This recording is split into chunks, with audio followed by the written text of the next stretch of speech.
a third firefighter during a barrage of gunfire that lasted for hours. The firefighters had raced to battle a blaze at Canfield Mountain in Idaho, which was intentionally set by the shooter. Authorities also say it appears the shooter then killed himself. I'm Lisa Dwyer. The victim's family say Brian Koberger has agreed to plead guilty to murdering 4 University of Idaho students in 2022 as part of a deal with prosecutors to avoid the death penalty. A change of plea hearing has been set for tomorrow. Garbage collectors among the Philadelphia city workers who have gone on strike, and in the heat and humidity of the summer, you know what that means. Roll up your windows and hold your nose. A total of 9,000 city workers in Philadelphia have walked off the job. Watching Wall Street ahead of the opening bell, Dow futures 42 points lower. More on these stories at townhall.com.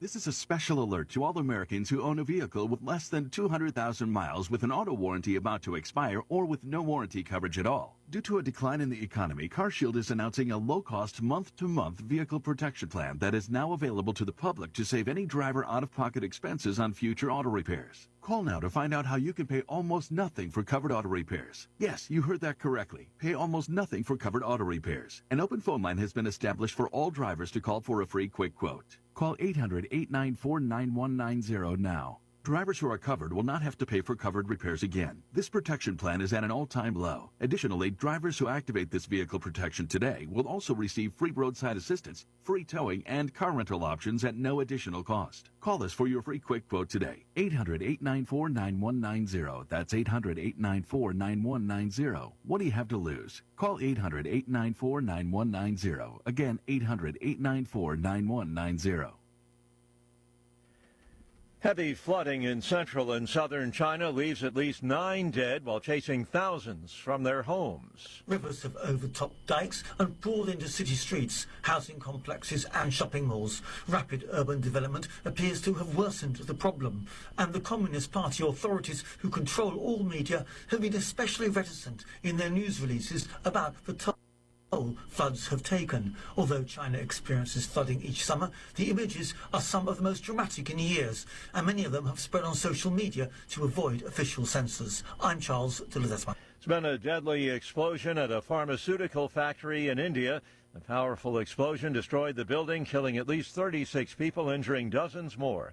Officials say 108 workers were inside at the time of the blast. DNA testing being conducted to identify the victims. A government panel now investigating the cause of the explosion. News and analysis, townhall.com. 2 former presidents raised concern over the Trump administration's gutting of the main U.S. aid agency. Barack Obama and George W. Bush delivered video remarks to staffers at the U.S. Agency for International Development and faulted Donald Trump for slashing the humanitarian agency.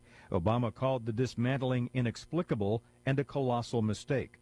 And Bush defended PEPFAR, an AIDS and HIV prevention and care program that he signed into law that's credited with saving 25 million lives around the world.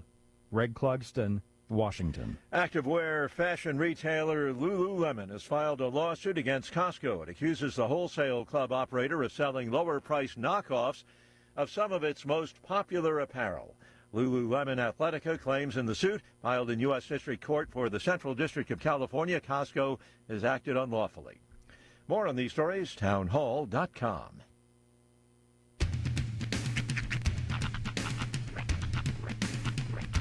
What in the wide, wide world of sports is going on here?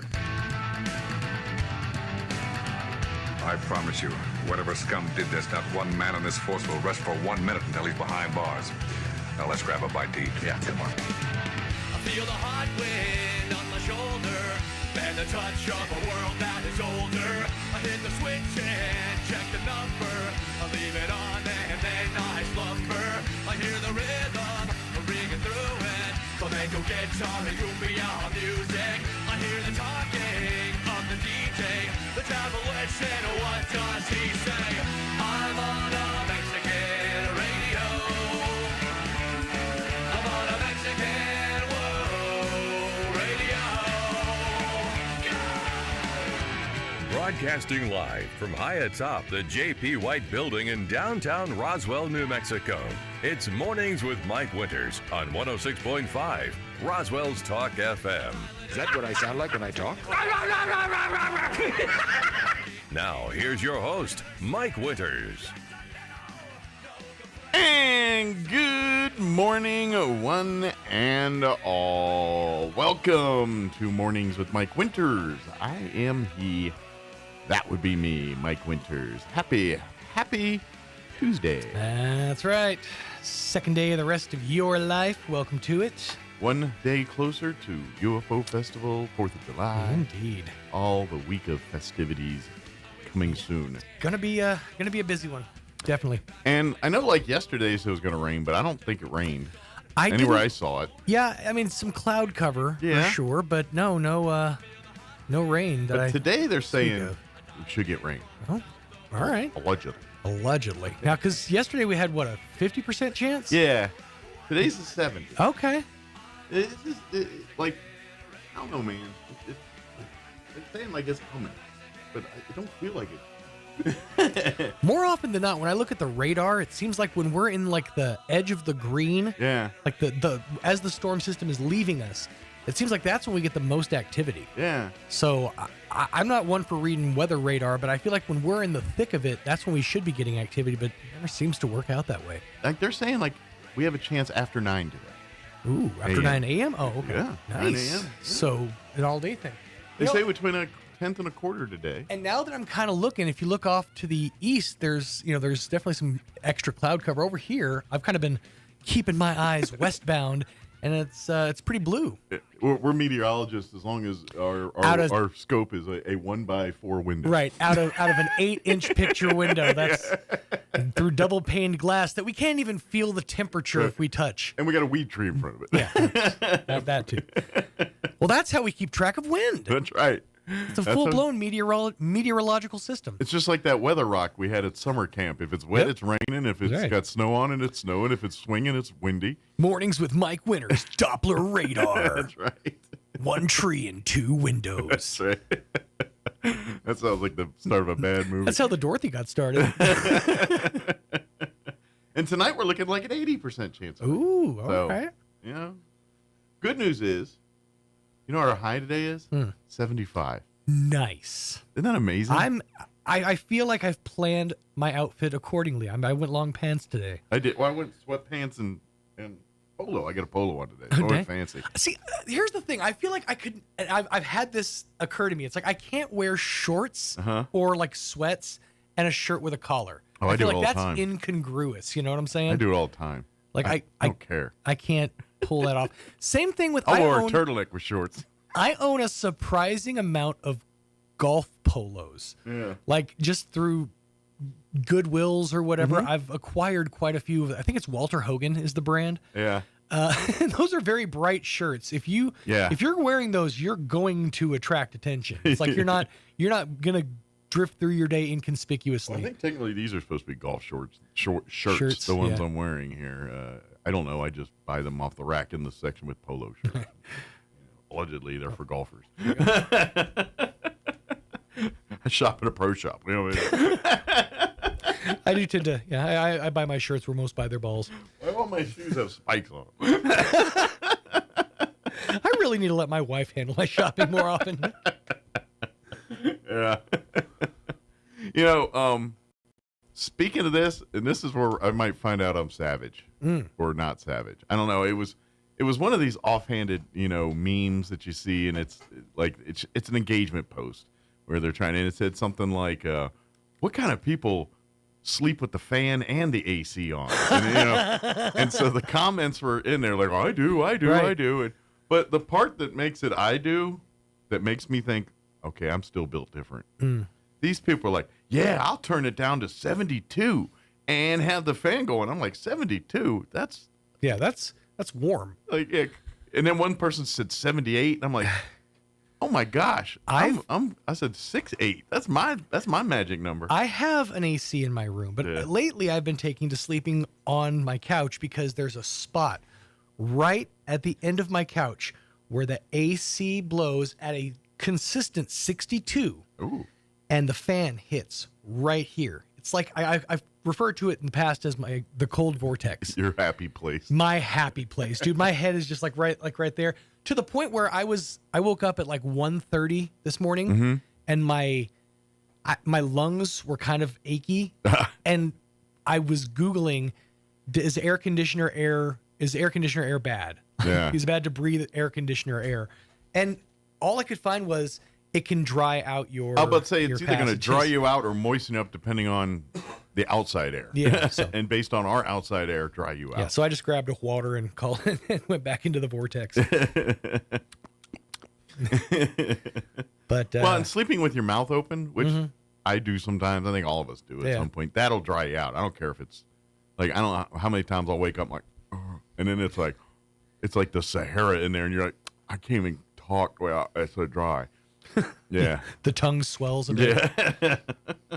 I can tell if I've been like snoring, especially if I've been snoring heavy, because the tops, like the where the sinuses, the nostrils and the throat connect, it gets swollen as heck. I to the point where it's like I can taste essentially the top of my throat. You think it's like a workout for them things? Oh, I'm sure. Like because they're sitting there dormant most of the day, and then all of a sudden they're just like. Blah, blah, blah. Well, I'm just wondering if they're like if you took a picture, would it look like that guy in the gym that's all muscled up and it's like, yeah, check these bad boys out. They must work out. My adenoids got 6 packs. Yeah, they must work out. Just on the end of a bench with a towel over their shoulder and a 6-pack just hanging out. Doing a video for TikTok. You put a Post-it in the middle of one of my adenoids back that can't reach it. Yeah. You got to do the snore workout. That's what gives you the. That's right. That's what rips you up. It builds your upper body. Yeah. But I just realized I was like, man. And then I'm thinking, I think that also depends on where you live, like part of the country. Like if you live up north, you can get away with 72 in the air conditioning. You know what I mean? But like out here in New Mexico, that's not so much. And that's the thing. People are like, well, in the desert it gets cold at night. Not necessarily. I mean, you superheat up the ground all day. It's going to stay warm all night. Well, and it will get cooler, but at the same time, your house, if it has insulation, will kind of it balances. So it's perspective. Yeah. But I do tend to think if you live in different parts of the country, because now that I think about it, still burning cash. Growing up in Maryland, I don't think. I had no control of the thermostat, mind you. I was a boy and lived in the house, but it was never 68 in that house. Right. And I don't remember ever being cold or hot or one way or another. And that's the thing is, you make a decision at some point in your life whether you're going to live cold or live hot. Because like I've known people that they can't put their thermostat below like 78 degrees. Yeah. It's just how they operate. But then I've also walked into your house 20 years ago and distinctly remember going, God. It's cold in here. I'm going to partly blame the military. Yeah. And here's why. When, because really my first living on my own by myself, military. I was in a barracks at the military. Sure. That was, and so on our barracks at Holloman, it was a 1-room suite, and I shared a bathroom with another suite. So we had a suite mate. So you had your own room that was probably about the size of this studio, actually, about this big. And then you had a bathroom you shared with one other room about this big with one other person. It's like an attached bathroom. Yeah, unless they had a girlfriend or mate, and then 3 of us or 4 of us shared. Yeah, but anyway, and how the air in the building worked, it was either air conditioning or heat. There was, at some point in the year they flipped, kind of like this building. I was going to say, yeah. But here's the deal: the thermostats in the rooms didn't work. They were for show. Yeah. So you either had, I had the setup like we got right there is almost exactly the same as what I had in my dorm room. Okay. That little switch where you turn on, off, high, or whatever, it was the only thing that worked. The thermostat, I don't know what. Yeah, the dials itself didn't work, but you could turn it on and off. So I had air in the summer and heat in the winter. Either the air was on or the air was off. Right. And so I wasn't getting up every time to turn it off. It was cold. I just left that bad boy on all the time. And you think 68 is cold? I don't know what temp was in there, but it would frost up. Yeah. That's all I'm saying. It would get, and so I just lived in that way because didn't want to turn on. So I think I acclimated myself by living in that for 4 years. But the converse side of it was in October when they flipped the air off, it got extremely hot. Right. And I worked midnights, so I slept during the day and worked at night, which is not ideal in the summer. Right. So my summers, I had a sliding window. And the best thing I can do, and it made it pretty manageable in there, was I open that window, put a box fan in that window, and turn it on, and have it constantly. The only drawback is it's the dorms, and it's kind of like a motel where my door opens up and there's a sidewalk, which is the balcony for the. Right. I can look out and see everything, but if you want to get to your room, you're walking past, and guess what? My window's right there. So everybody that's walking by during the day, having their conversations, doing whatever it is, I hear all of it. And I know, and matter of fact, you wonder where your people watching started. Yeah, it was that was the obsession. That's where it started, right there. And so, I don't know why, but I couldn't wait for it. So I think that's what made me desire cold, just because during the days when I had the fan stuff, I'm like, oh, but it was so loud. And that's also, I'll never forget. There was one time where they were rebuilding what essentially was like not a rec center, but like on military bases, like if you want to, they have places like if you want to go camping for the weekend or something, you can go and rent some like camping equipment or something, or borrow some and go. And so they were building a new one of those right across from my barracks. And I swear that there was, for 6 straight months, I think they were just taking one dirt pile from one side of the property to the other side. Because all I hear was this truck picking that up and boop, boop, backing up, dumping. I swear it was the same pile. They were moving it for 6 months there. And that's when I was like, I'm done with this. I couldn't sleep because it was too hot if I closed it. It was, Yeah, that does not sound like a fun time to be alive. Military was hard on all of us, man. I know there's Army people like, you had air conditioning? Like, wait, a bed? My coffee was tepid. It's not very cold. You knew they had the gall to give us low thread count sheets. Oh, those sons of guns. I remember the day they switched to the light yo play. You think I wasn't going to notice? But got us out here eating light and variable yogurt. Yeah. That's when I discovered things like Carpet Fresh too. Because in a pinch, I mean, yeah, you fix yourself a line of that, it'll get you through, but only so far.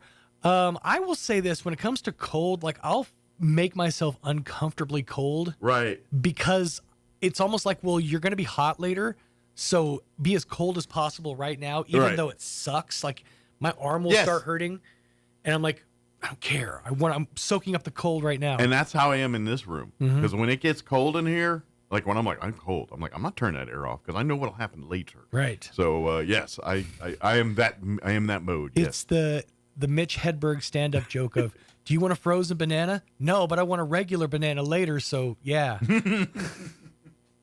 You know what? That is field trip as a kid, perfect ideology. Because back when we were kids, they didn't have all these fancy schmancy drink things and stuff that you can eat. You had a Coke, and they put it in a can, but there was no refrigeration or whatever. So you know how we kept it we wrapped it in aluminum foil and stuck it in. So you get like a almost frozen Coke.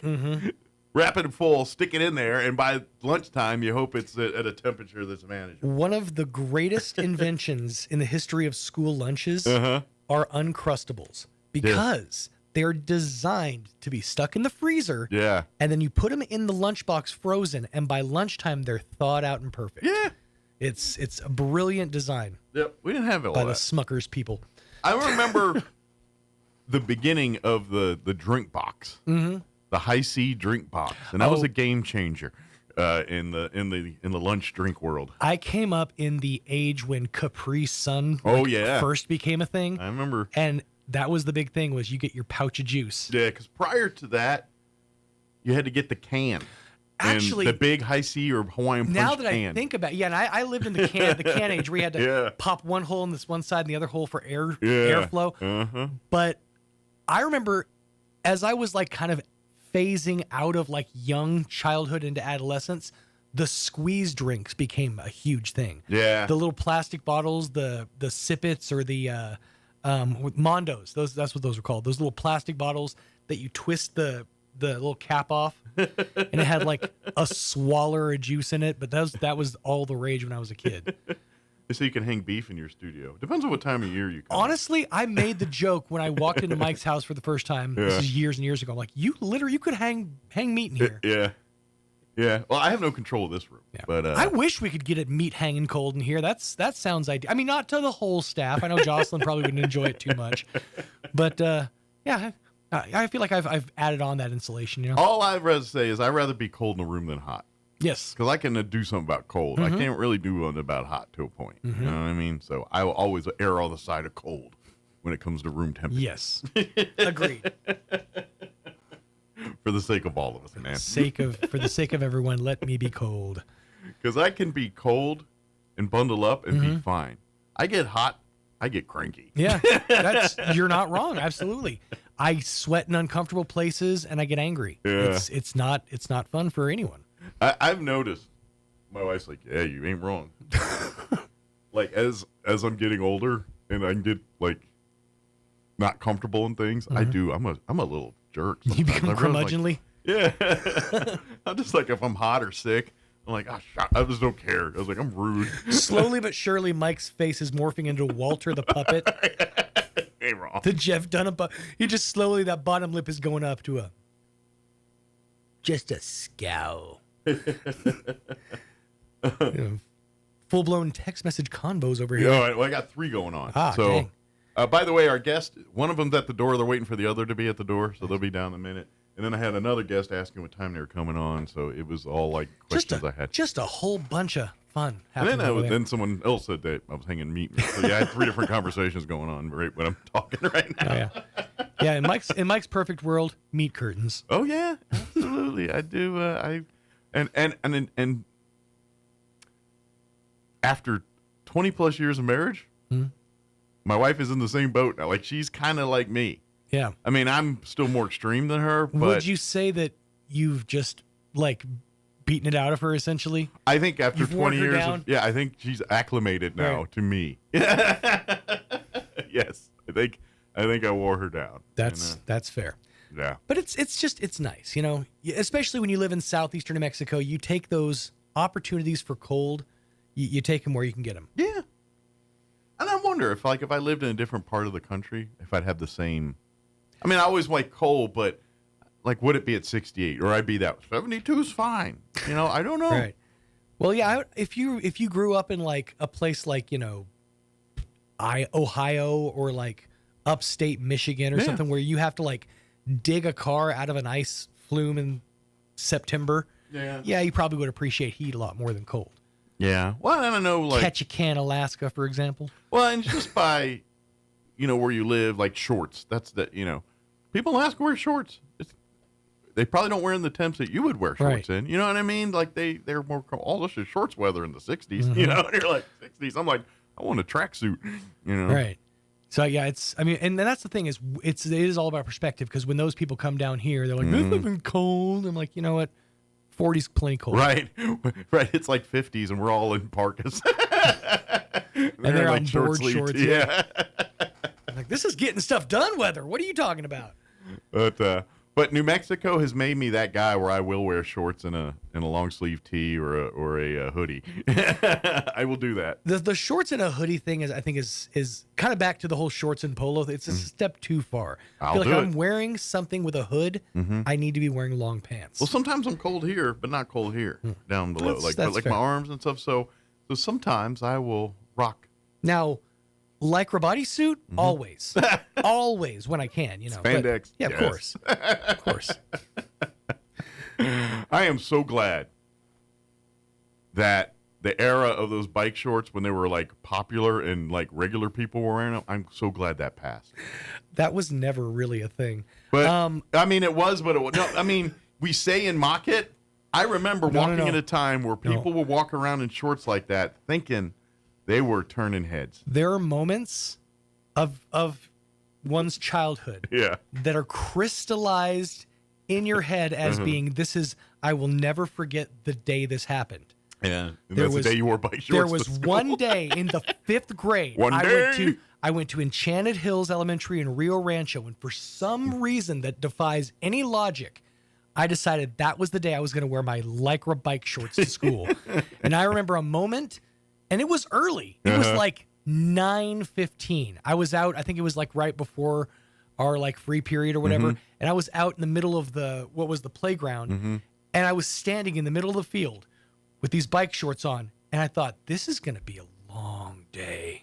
Because I can't just leave and change. Right. I've made this decision. Now I must, what was that? You've made your bed, now you must slumber gaily in it. And that's what I had to do for the rest of that day. And I will never forget that as long as I live. That was a mistake. And What was the array of comments? Do you remember any? No. I mean, honestly, I was too wrapped up in how embarrassed I was in myself. Okay. Were people not saying nothing? Maybe they did. I'm sure they did. You built up a whole thing. There was this one kid, Curtis McClendon, who always made sure to point out, the wrong thing on me. So I'm sure he had something to say. I'll never forget you, Curtis. I want to see you dressed now, Curtis. Guy's probably a plumber now. Real quick, and then we're going to get our hour going here. I remember the one thing I adopted from like when biking clothing was semi-popular for regular people to wear was there was a minute there where I was wearing the hats. Do you remember the hats in like the 80s for bicyclists? Not bikers, but bicyclists. And they were those... The slick back hats? It was like a little skull cap with a brim that was like that short. Most people flip the brim up. I do remember those, yep. They had the button where you could yep. There was a good 6 to 8 months of teenage years where I wore those hats a lot. And I don't know why. Something I saw a movie, I saw something, I thought it looked cool. That's I was like, I'm going to be that guy for a minute. That is a style of its time, but I will remind you of an even worse time for headgear. That is the mid-90s, when for some inexplicable reason, everyone was obsessed with Cat in the Hat hats. Oh, yeah. Do you remember how everybody... It was that weird, like, pop-punk mid-90s thing. Everybody had those too tall hats. I remember... I had a couple. I begged this girl I went to church with to give me... Because she had one of those hats, but it was Tommy Hilfiger. And so it had, like, the goofy... Which everybody loved back in the day. Yeah. And so it was the most 90s thing I've ever seen in my life. She finally gave it to me, and I wore it, like, 3 times. Now they wear those hats at Dr. Seuss Day at the elementary school. Yeah. That's the what they only say, time those those hats. come up. And now when you go to Dr. Seuss Day. And reggae festivals, there in fairness. Comes up there, too. Down by the beach. All right, let me... Let me give you the rundown, and we'll get the show going here. Folks from American Legion Post 61 going to join us here in minutes. They're here now. We'll chit-chat with them. Talking Galacticon next hour, Lane Mayfield and folks from Galacticon give us the last-minute updates on anything here going on with Galacticon. Update on our UFO vehicle. It should be on the road here, and we'll start getting updates there. And then in the 9 o'clock hour, Barbara Gomez is going to join us, Main Street Roswell, talking UFO Festival. And believe it or not this weekend, but next weekend they start the farmers market because UFO Festival's this weekend, and boom, we swip. So I imagine we'll talk a little bit about that too. But and then we'll have all the news as the local, national, variety, Wall Street business updates, et cetera, et cetera, et cetera. All right, 7:29. Let's get you up to date with weather, and then we'll roll right into your Roswell livestock report and a quick break, and then we'll talk with the folks from American Legion Post 61 on the other side. Don't go away. You're listening to Mornings with Mike Winters. I'm meteorologist Steve Hamilton with your Pecos Valley weather. Things look good for Independence Day. We'll be back to sunshine, but in the meantime, we have that humid airflow coming in from the south. Rain and thunderstorms today, upper 70s on the high. Got a good chance of showers and thunderstorms for the overnight hours, too. We'll be in the mid-60s, and then showers and thunderstorms continue on Wednesday with our high in the upper 70s. Thursday, sunny Independence Day. That's your latest forecast. I'm meteorologist Steve Hamilton. Good morning, this is Smiley Wooten at the Roswell Livestock Auction. 669 head of cattle sold on Monday on an uneven market with excellent buyer attendance. Compared to last week, stocker calves sold steady to 5 higher, feeder cattle steady to 10 lower, packer cows and bulls $2 higher, 3 to 400 pound steers $480, $490, 3 to 400 pound heifers $455, $490, 4 to 500 pound steers $402, $480, 4 to 500 pound heifers $377, $455, 5 to 600 pound steers $367, $402, 5 to 600 pound heifers $331, $377, 6 to 700 pound steers $350, $367, 6 to 700 pound heifers $327, $331, 7 to 800 pound steers $274 to $327, 7 to 800 pound heifers $327, $350, packer cows $165, $190, canner or $180, canner and cutter cows $145, $150.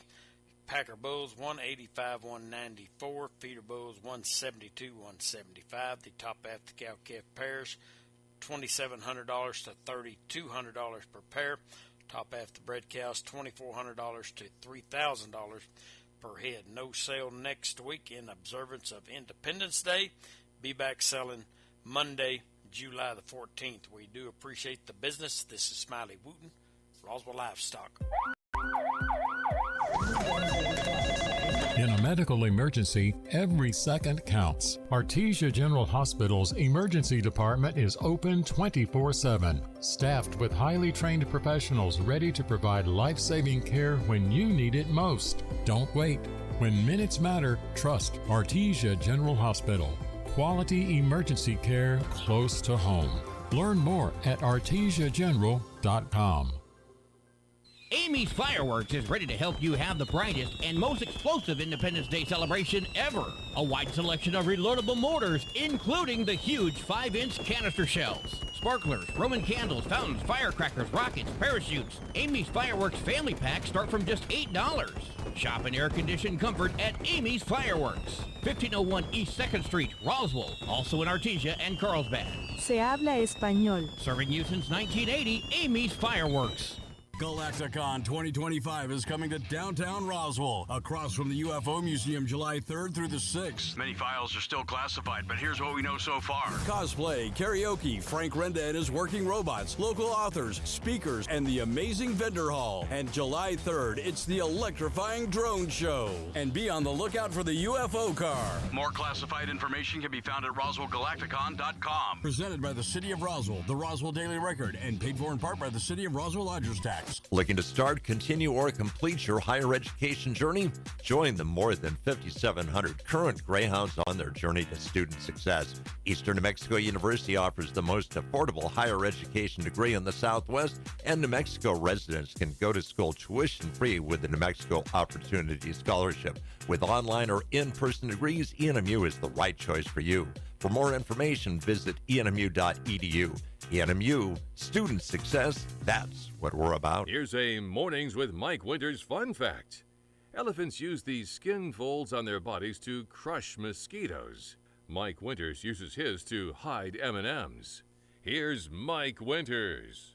And good morning. It is 7:34, and joining us in studio this morning from our American Legion Post 61 family, of course, Commander Lee is with us, and Auxiliary President Jem back as well. Good morning, guys. Good morning. Saludos, Radio Dios. How's you guys have been gallivanting? How's Been a road warrior lately. Yeah, you were on vacation, and you had to go up for Legion business. So you guys have been road bound for the last few weeks here. How's that been? I've been home 3 days in the last month. So yeah, thereabouts. Yeah. So it was good. The vacation was really nice while you all were down here enjoying your 108 degrees. Yeah. We were up in north central Minnesota doing like 65, 70. Nice. So it was wonderful. Very good. Of course, you probably not to brag, but she's the only one that caught really any fish. I caught my first bass. 4.5 pound, 5 pound bass, something like that. Did you eat it? No. She was full of eggs, so I returned her because I wanted more fishes. Yeah. Although that's caviar, man. I'll let her keep it, and we'll make more fish. Lake caviar. All I know is it's caviar, and they charge a lot of money for that stuff. Yeah. Couldn't tell you why. Of course, they could just call it roe, and then it's cheap. But the moment you call it caviar, boy howdy, it gets expensive. Yes, it does. But, well, good. Sounds like you had some fun and was everything fun. else. Good. And it was so green. You don't... I forget, because growing up in Maryland, D.C., Yeah. I forget how green those places are when you're like, because we'll go to Ruidoso and you're like, oh, it's so nice and green now. No. Yeah. Ruidoso's green, but not like places that aren't in the desert green. Yeah. You actually like breathe green. Yeah. It's like, wow. Places that get like 20 inches of rain a year, that's different. Yeah, for sure. So, very cool. Yeah. Yeah, we went to the American Legion up in Park Rapids, and they had the greatest barbecue meal I think I've had in ages. Nice. Yeah, it was fun too. Good deal. Yeah. Do they always do the barbecue, or is that like just a celebration of some kind? No, apparently it's all the time. I know. So, maybe we'd be moving north. Oh, by the way, the average Legion member there weighs 250. That's the women. It was fun though. It was good. But boy, they like barbecue. Yeah. Yeah. And then at the conclusion of our vacation, I actually finally made it to Mount Rushmore. Never been there before. I've never seen it either. Yeah. And then I actually went hiking in Wyoming to make it up to Devil's Tower. So I got to see that too. It was pretty cool. Nice. So was Rushmore, like I've heard people say, yeah, and then I went there and it was like, it was way cooler than I thought it was going to be. Did you have that experience? Yeah. Okay. Very cool. Because that's a lot of people kind of going thinking, okay, we're going to look at some faces and some rocks and say, ooh, and then turn around and go home. There's a lot more there than just the... Yeah, there's a whole visitor like center. my wife calls it the four heads. Yeah. There's a lot more than just that. Yeah. So. It is definitely worth a visit if you've never been there. Someone needs to start a band name called The Foreheads and call it. Yeah, but then they're going to think they're like you and they don't have any hair. Well, that's just it. You play on that. Yep.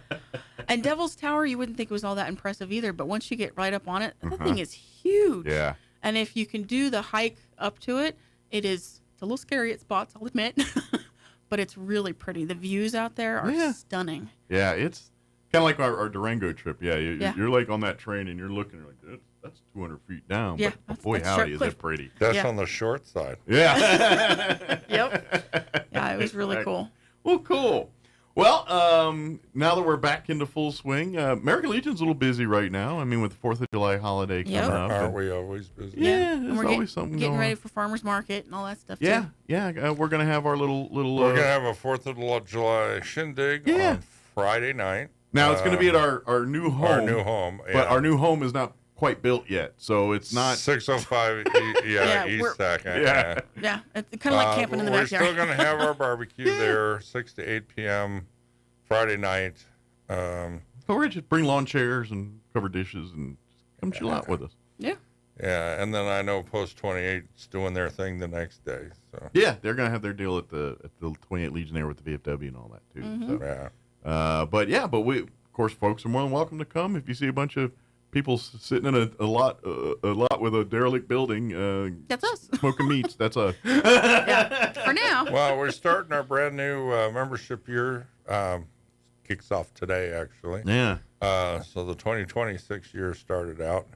We just voted in state officers. Yep. Yesterday. Okay. Or day before yesterday. We actually have a commander out of Las Cruces. Yeah. This time around. That's kind of new because usually they come from up north. don't they? Albuquerque. Yeah. Pretty or much. Central, I guess. Yeah, and at the opposite end, we have our department president for the auxiliaries. She's out of Milan. So Milan? Unit 60. Nice. Not Milan, Europe. Milan. Local. Like fancy.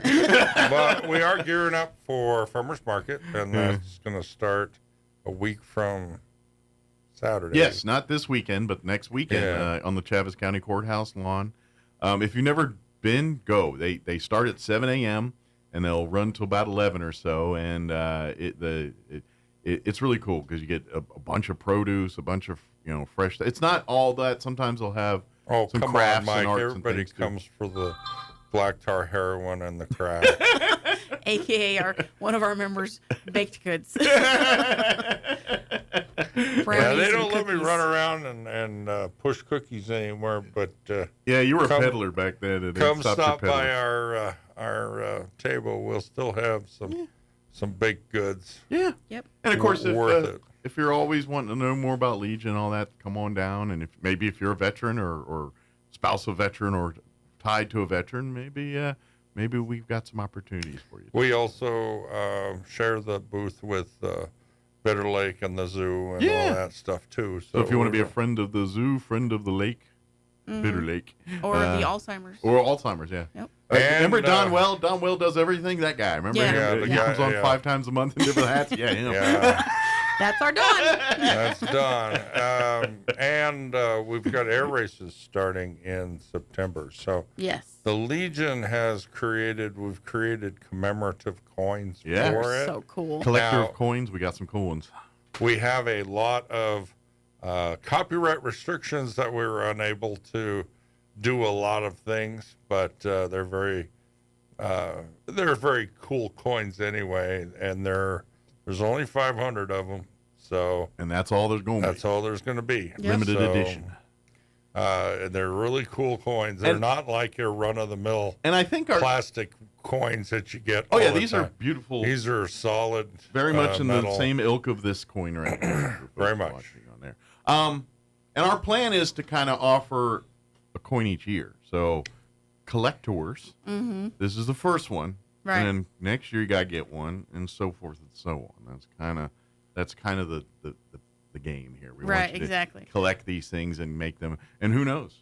You buy it from us, and 10 years from now, somebody's willing to pay a couple $100 for it. You never know. It's pretty cool. It's the first year that they're going to do the Reno Air Races here in Roswell, Alien Town. So, yeah.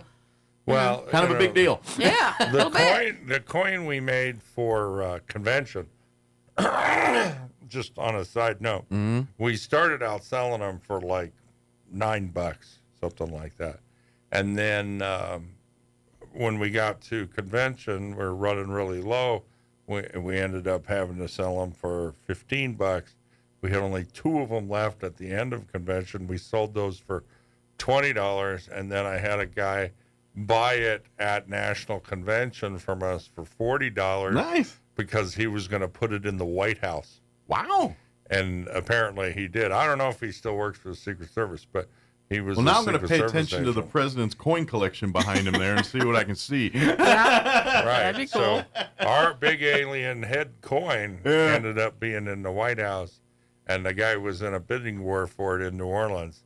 So that's pretty cool. These are really cool coins. So we're getting our next piece is going to come out now. Yeah. So this time we're not charging $40 for them. They're, no. What, 25? 25 is the opening salvo. Now, when are they not going to be available till air race time, or are we going to make them available during the summer? We're hoping they're going to be available by farmers market. Gotcha. I didn't know if our plan was to sell them there or to hold them back. No. We'll sell them as soon as we get them. Okay. The last I checked with our coin producer, they're supposed to be here end of this week. All right. Yeah. But so hopefully we can do them for Galacticon. But I feel like the UPS or FedEx guy is going to be a little mad because 500 coins in a box sounds like it's heavy. They are very heavy. And the box that we only ordered 100 the first time. Yeah. And it turned out we were about 100 too short because we still have people asking for the coins. Oh yeah, we could probably. When we were up in department, they're like, "You got any more of those left?" I'm like, "No, sorry." They're like crack dealers. They come up, y'all got any more of them coins? Well, in the military and in the American Legion challenge coins. That's a big deal. Thing. Absolutely. But 90% of the time, and I don't want to sound down on these things, but they usually make these cheap plastic or very lightweight metal coins for these events. Like we went down to, and nothing against Las Cruces, but their coin was basically a plastic token. Yeah. No, we want ours to feel like currency. And they were like, and they couldn't sell them very well. You know, they had they bought like 500 of these things. They sold like 40. Yeah. Because they just weren't that impressive. So the next year when we did convention here in Roswell, we said, no, we're going to have a great coin. Okay. Turns out we were right. We did. And when people started figuring out that this was not your plastic, token, suddenly they just flew off the shelves. Yep. Yeah. So it is. And I will tell you this, if you get into coin collecting like this, it gets a little addictive. Like you're going to start going to a different event. Yeah, coin, where you go, coin, I need a coin. And unfortunately, or fortunately, depends on your perspective. Most veterans, like you said, because the coin, exchange of coin, and it's a badge of honor. It's considered a compliment to say, I'm going to coin you. That's considered a term of respect in the military.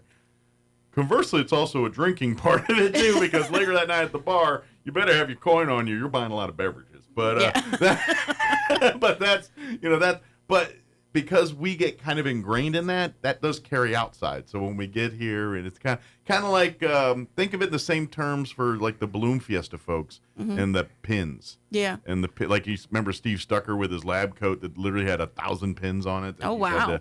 That's the same ideology. You go to National Convention for the American Legion. This year it's in Tampa Bay.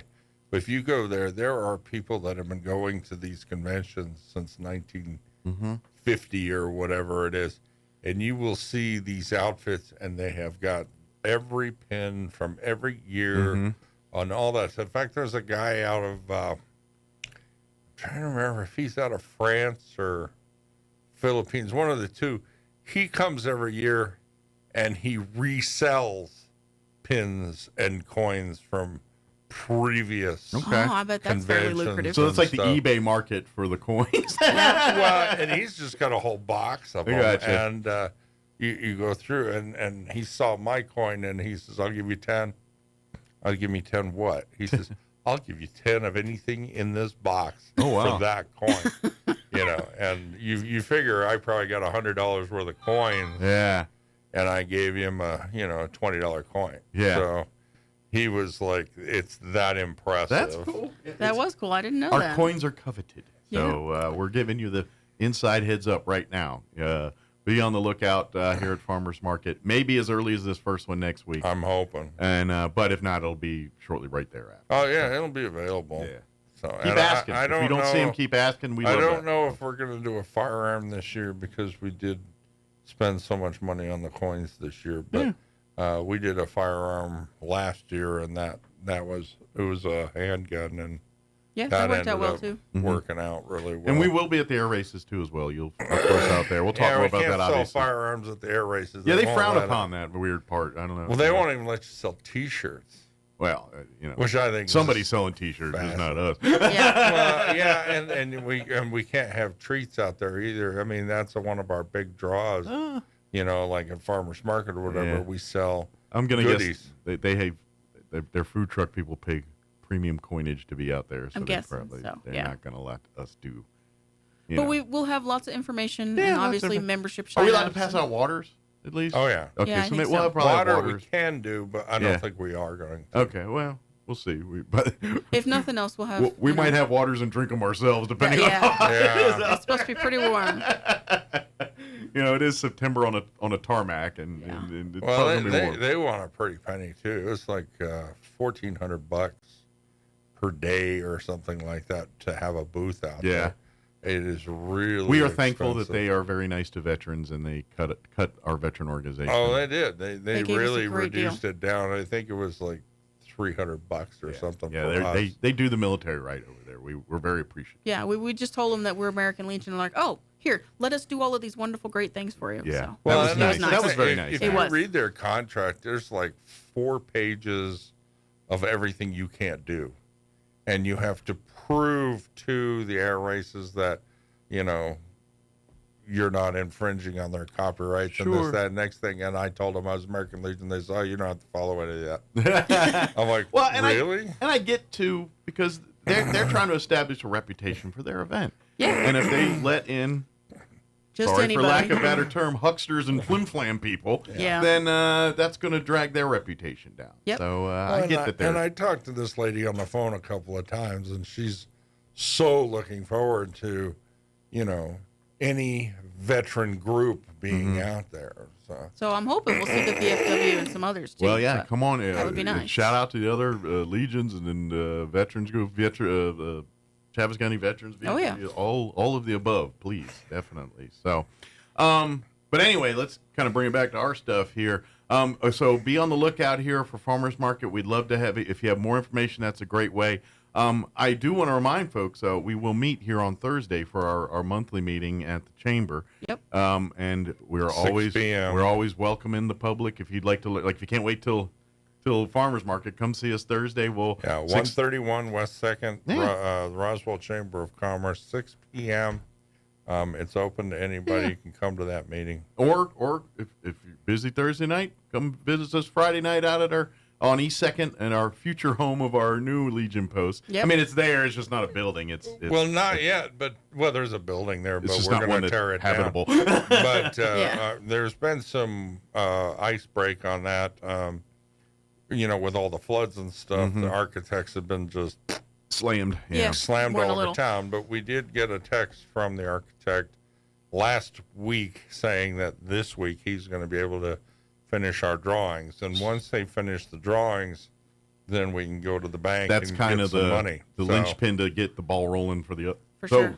So I'm going to guess the pace of progress will probably pick up once we get those drawings rendered and brought. With any luck, by the air races, we'll have something. But then again, that might be a soft opening. Who knows? We thought we were going to have a building by June, and I guess we can just do what the military does. Get a couple GP mediums and set them up out there, and we'll call it a Legion post till then. We lived in those for months at a time. I guess we can meet in them. Yeah, probably. Yeah, just set up a bivouac. Yeah. We won't have any air conditioning. But, No. Well, we could maybe, jerry rig some stuff in there. We find something.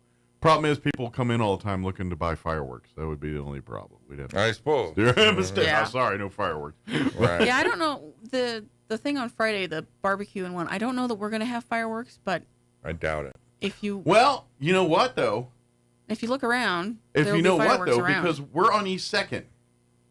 I believe Friday night's the drone show downtown. Yeah. It's going to start about dark. I think we're going to have prime seating for the drone show. I mean, because it'll be right downtown. So I think entertainment's already provided. I think literally we just sit there and enjoy them. And just so everybody knows, once this gets built, this American Legion, there will be prime rental space. So, we're if you want to have that. Events, it'll have a kitchen. We won't have a bar, but we'll have a kitchen. It's not a commercial kitchen, but it'll be enough to do. You can do lunches a potluck dinner, dinners, or what have you. Grill some meat or keep some meat warm for an event. We can do all that. Yeah. But and the cool part is, we have the property there. We'll bring in a smoker or grill from time to time. Like, we can cook some briskets and do kind of like that place up in up where you guys were at here. Yeah, barbecue parties. Right. Yeah. Yeah, we weren't there for the meat raffle. That was the next weekend. But I just love everything you said there. Meat raffle. Hey guys, come to the meat raffle. Well, that's what they do up there. They'll raffle off a side of beef or something like that. God bless America. You get you get all your meat for the season, and they'll have somebody come in and donate a whole deer or something like that, or a side of beef or what have you. I mean, nice. You could spend $20, $30, dollars and get a $500 to $1,000 side of beef. Yeah. That'd be what nice. have you? It's a very popular draw. Note to self: before you participate in said meat raffle, make sure you have a freezer space capable of doing that. Indeed. Yeah. Otherwise, you just wasted a lot of meat. Yeah. Yep. Or have one big old barbecue. A friend of mine just went to the auction. Mm-hmm. They had the tax auctions or whatever, and I says, "Well, how does one do that?" He says, "Well, you have to pay for it within 2 hours, so you got to show up with this bankroll or whatever. So you can't just say, yeah, I'll come back next week with a loan or something. Yeah, no, you got to have it on you." And if you don't, I'm guessing it goes to the next highest bidder, probably, right? I would imagine. Yeah. Yeah, so you're taking it home that day, whether you got the means to or not. Yeah. But I mean, he bought a whole property for $2,000. Oh, It's yeah. got a house on it and everything. Although if the you're house probably is going to have to get torn down. But if you know what you're doing on those kind of things, you can make some bank. If you know, it's kind of like the house flippers and stuff. People know what they're doing. They're making quite a bit of money. People that watched a HD TV show and think they can do it probably ain't doing so well. So, So anyway, I just want to point out RoswellLegion.org. Yes. That's our website. Scholarships, anything that you have to 575-268-0220. Yeah, we had We're always taking applications. So we had several applications. One was approved. The other two didn't meet the criteria, so I have not informed them of this yet because I immediately went on vacation as soon as we finished that meeting. But reading all the rules is part of the process. I know. We've got, so we will have 2 more scholarships available for September. Good. So good deal. But folks, RoswellLegion.org, go learn more about it there. Read more about our post and everything else we do because our tentpole, we haven't talked much about it here, but Memory Lawn is our one of our big projects. We are the owners of it. Basically, yeah. Not even technically. Yeah, we are officially the owners. We're on the bottom line. Now, I do want to make a shout out. We had a lady here in Roswell donated $8,000 to the cemetery. That was very nice of her. And her whole thing was she wanted us to pay for that storage for the tractor, for the tractor, and pay for the revitalization of she that earmarked tractor. it specifically for projects, and we those 2 projects, and we're like, thank you. So that's all we can spend it on. We're on track for getting the tractor, I believe, in September. Right. So with all of this rain, we're going to have lots of, well, let's be honest, weeds out there. So if you have a weed whacker or a lawnmower and an hour or 2 to come out and help us mow, please do. A sickle? Yeah. Anything to make tall weeds short Goats? weeds. Yes. Yeah. Ooh, if you got a herd of goats you can bring by for a couple hours, we'll feed them. Yeah, that could work. So long as you have something to keep them contained. We're going to have a goat road. buffet at Memory Lawn Cemetery on Saturday. Bring all your goats, all you can eat. I put out a bid to Ready Mix. They have not called me back yet, but we need to pour 2 slabs out there. So, if anybody's listening and you're involved in cement in any way, please give me a call. 575-268-0220. We're a nonprofit. Yes. And we need to full pour a 50 by 50 and a 30 by 30 slab here with rebar and the whole thing. Now, the idea is we're going to put that storage bin out there, but in the future, we're going to install a columbarium. Yes, that's so long term or a little longer. We need a deal. I understand that if you have excess concrete or what have you from jobs and you can run it out there, that would be ideal, but we need to have that set up. At least the 50 by 50, we're going to need that by sometime in September. Gotcha. So because we're going to put one of the those big storage containers. So put that on your radar. If anybody has that ability or knows somebody, please call me. We would love that. Yeah. When you said we need a concrete guy, my head went right to like some Italian mob guy saying, "Yeah, we specialize in concrete shoes. We can make a lot of concrete shoes for you." No, we don't need Jimmy Hoffa. We're good. Swim with the fishes in these shoes. Yeah. Ain't got no fishes around Mike is here. our resident smart butt. He, especially at meetings. And people are dumb enough to hire me for a radio show to do this. Keeps he keeps the group lively, is what he does. So. Good deal. RoswellLegion.org. Come see us Thursday, 6 p.m. at the Chamber, or Friday, about 6 p.m. on East 2nd, right across from the Farmers on East 2nd there. Come hang out with us there. We'll have food. Yeah. Thank you, membership guys. Applications. Thank you guys for coming in and appreciate the early. I know this is not your time of. Yeah, it's very early. I'm a little brain dead this morning. Yeah. Well, good news is by 3 o'clock you're ready to go to sleep. Yep. As you could tell, I was a little off this morning. I'm always a little off. Thank you, guys. Thanks, Mike. We have your wife here. She'll confirm all of this. Yes. You're listening to 106.5 Roswell's Talk FM, KEND, Roswell, New Mexico, News in Progress. Up a series of Democratic amendments one by one as the president keeps an eye on the progress. As Republican leaders in Congress try to nail down the necessary support for the big bill of tax breaks and spending cuts, the president remains confident. I think we're doing well. We're going to have to see. It's very complicated stuff. Great enthusiasm, as you know. And I think in the end, we're going to have it. Some GOP lawmakers are worried the bill's reductions to Medicaid will leave millions without care. while others want even steeper cuts to hold down deficits. Greg Clugston, Washington. And one Republican senator says if those on his side of the aisle are committed to preserving, protecting, and strengthening Medicaid, despite Democrat claims to the contrary. Republican Senator Dr. Roger Marshall delivered brief remarks defending the Republican reconciliation bill's Medicaid provision during the Votorama. He detailed how the bill would strengthen and preserve the federal program for those who need it the most. We're going to make sure that your seniors and nurses, that pregnant women, that children, that people on disabilities have Medicaid in the future. We are fiscally making Medicaid more sound. Florida Senator Rick Scott is circulating text of his amendment to the GOP mega bill that would effectively end a key Medicaid financing mechanism after 2030. Bernie Bennett, Washington. President Trump is arriving at Alligator Alcatraz. That's a new detention center for criminal illegal aliens facing deportation, located in the heart of the Florida Everglades. Families of his victims say that Brian Kohberger has agreed to plead guilty to murdering 4 University of Idaho students as part of a deal with prosecutors to avoid a death sentence. A change of plea hearing has been set for tomorrow. Watching Wall Street, the Dow is now 90 points higher, the NASDAQ down 62. More on these stories at townhall.com.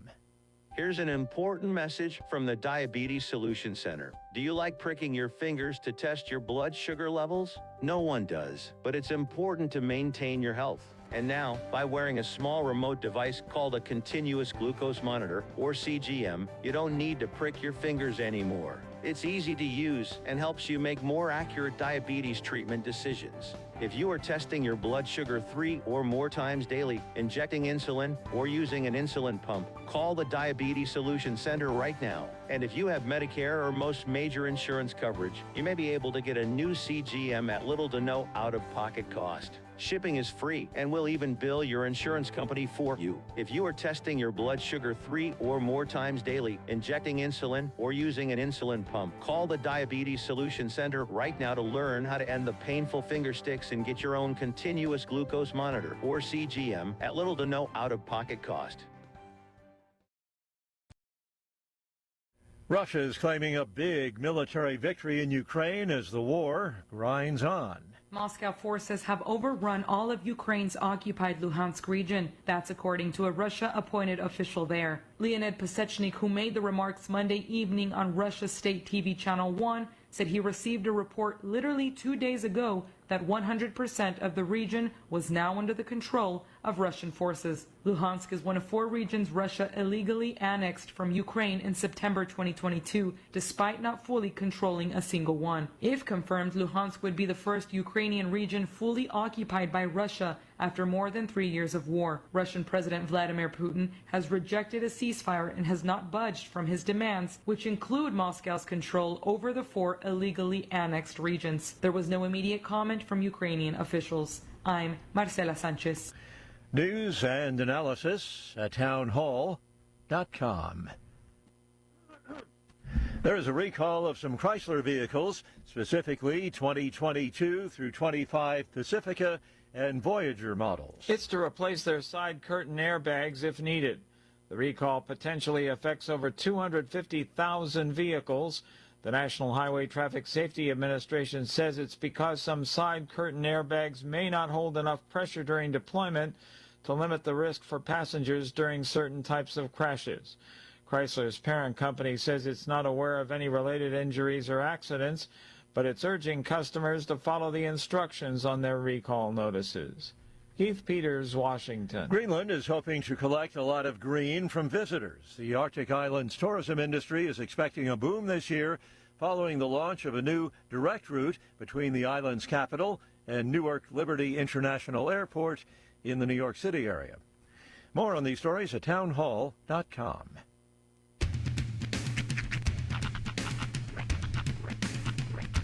What in the wide, wide world of sports is going on here? I promise you, whatever scum did this, not one man on this force will rest for 1 minute until he's behind bars. Now let's grab a bite to eat. Yeah, come on. I feel the hot wind on my shoulder and the touch of a world that is older. I hit the switch and check the number. I leave it on and then I slumber. I hear the rhythm ringing through it. Flamenco guitar and cumbia music. I hear the talking of from the DJ. The driver listen, what does he say? I'm on a Mexican radio. I'm on a Mexican world radio. Broadcasting live from high atop the J.P. White Building in downtown Roswell, New Mexico. It's Mornings with Mike Winters on 106.5 Roswell's Talk FM. Is that what I sound like when I talk? Now, here's your host, Mike Winters. And good morning. It is 6 minutes after 8 o'clock. Welcome to hour number 2. The Deuce. Mornings with Mike Winters right here on 106.5 Roswell's Talk FM, and he would have gotten away with those rascally kids. That's right, and Leon's getting larger. They're having a sale at Penny's. I wonder if anybody got any of those references. No, well, I mean, hopefully the real ones did. Yeah, the real did. The real did. Yeah. The Penny's was a giveaway. Big giveaway. As you know. What can you make of this? Make like a hat, brooch, I can make a brooch. Sailboat. Sailboat? All right, boys, let's get some pictures. Oh, that was nice. Because everyone goes, like when I mention the movie, there's always the one line everyone goes to right away. It's the "Surely you must be kidding." That's like entry level. It's the baseline, yeah. That's like the one where Luke, I am people your like- father of, excuse me, I'm sorry. No, I am your father of the Star Wars world. You get a little more deep when you start knowing the quotes like "lay 'em down and slack 'em, yak 'em." Smack 'em, yak 'em. Mama no raise no dummy. Golly. Sweat, young blood. And of course, Mrs. Beaver was in that one. Oh, that's right. Yeah. She spoke jive. She did speak jive. Yes, I forgot that she was Beaver's mom spoke jive. That she was June Cleaver. I think Beaver's still alive, isn't he? I think the brother just passed away like not too long ago. Wally? But I think the brothers. Or I know not Eddie Wally. Haskell died like pre-COVID. 'Cause I remember. Let's see. Be honest, I saw so much Beaver. To isolate that as a kid. But yeah, the show Leave It to Beaver was literally like every like you watch like after the cartoon stopped, they would show old sitcoms like My Three Sons, I Love Lucy, Leave It to Beaver was right in that window of what I was. So I saw oodles of Leave It to Beaver when I was a kid growing Nick up. at Night, the lineup when I was a little Well, kid. this was even before Nick at Night and cable TV. Sure. This was like on But I remember Channel 20. waking up in the middle of the night in like 88, 89, when like I still shared a room with my parents, and so I had their TV, and it'd be like 2 a.m, and I'd just turn on Nick at Night, and they'd have, it was Dick Van Dyke Show, My Three Sons, Leave It to Beaver, and then there was it Phil Silver show? I don't know. Donna Reed. Donna Reed. Reed. Yeah, that was a big one for them.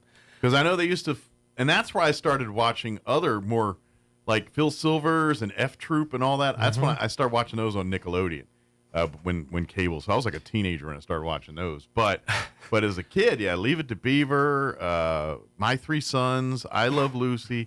In the afternoons at 3 o'clock, I would go into the other room in my grandma's house and watch Superman, the old. Was it George Reeves? I believe so, yeah. Superman with the, faster than a speeding bullet, the old black white. And Which I learned something interesting over the weekend. In the I Love Lucy canon, Superman is a real superhero.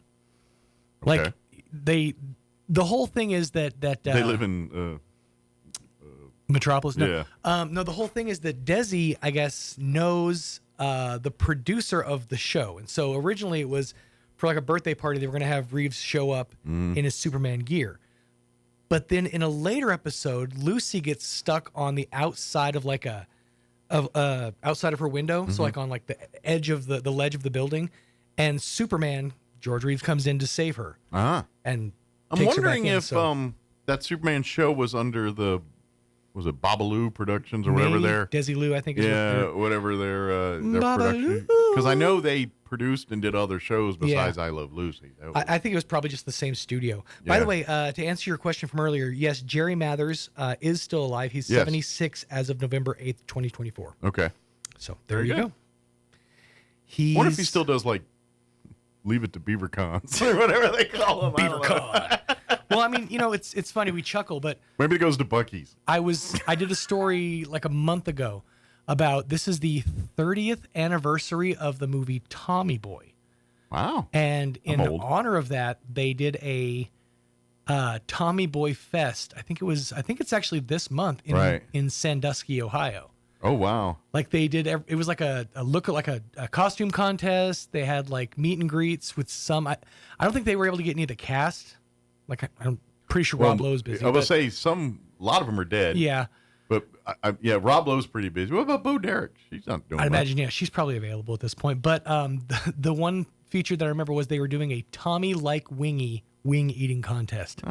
David Spade, go send him out there. He's on a stand-up tour right now. Well, stand up in that town. Stand up over there. Yeah. No, he's actually out doing stand-up comedy again, which he hadn't done in like 30 years, 40, like 35 years. I know he did get in on the game show hosting circuit for a minute there because he hosted a show. I think it's been canceled. One of those Fox shows. He like post-COVID, he hosted one of those game shows on Fox that I think only had like one season, and they probably gave it the boot. It was the one where they had to determine the products were real or something. Do you remember that? Oh, was it snake oil? Snake oil. Is that the one? Snake oil. Yep. Yeah. I don't think that's on anymore, is it? It is. Yeah, it only lasted one season. Yeah. Yeah. But I remember watching that. Yeah, that was David Spade's jaunt into game show hosting. Oh, and it was different celebrities. Yeah, they had like Darius Hootie was on there. Yeah, they were like the help would assign contestant. a celebrity for each contestant. Okay. Yeah, and so they had a celebrity. Yeah, Candy Burris, Ice-T, Will Arnett, Bethany Frankel, Adam Devine. Yeah. Rob Riggle. Yeah. So it was kind of funny because Spade, but I don't think the public was ready for Spade as a game show host. I don't think we've had 30 years, and I still don't think we're ready for David Spade as much of anything. Point is, he can go to Tommy Boy Con or whatever they call it. Tommy Con. Which makes me think real quick, and then we got to go on. Mm-hmm. But when you said that, I'm thinking, wow, because Farley was what, 32 when he died? 33. 33. Okay. 30 years, so he's going to be in his late 60s now. Mm-hmm. What if we had Farley in his late 60s? What would that be like? I don't remember which famous singer once said, "It's better to burn out than fade away." Yeah. Looking at Kim. But I think that I don't think that it would have been the same. I think he would have eventually. Think he would have settled down? Well, I think we'd have like game shows hosted by Chris Farley or whatever. It wouldn't be nearly as much fun because I just don't think he would. I think he would have eventually had to like. Do you think he would have went the way of Jim Carrey? Like because let's face it, like comparable in timelines of like so and. You know, Jim Carrey in his Pet Detective days, Mm-hmm. I would say him and Farley would be equal stardom in there. Where you know what I mean? Yes, but also I think that Jim Carrey actually lost his mind. Like, well, I think this he is what I'm went wondering. crazy. Like he started wanting to do serious movies, and ever since that Spotless Mind movie came out, everything seemed to be weird for him after that. I think what it is when you get a comedic actor and you put him in a dramatic position.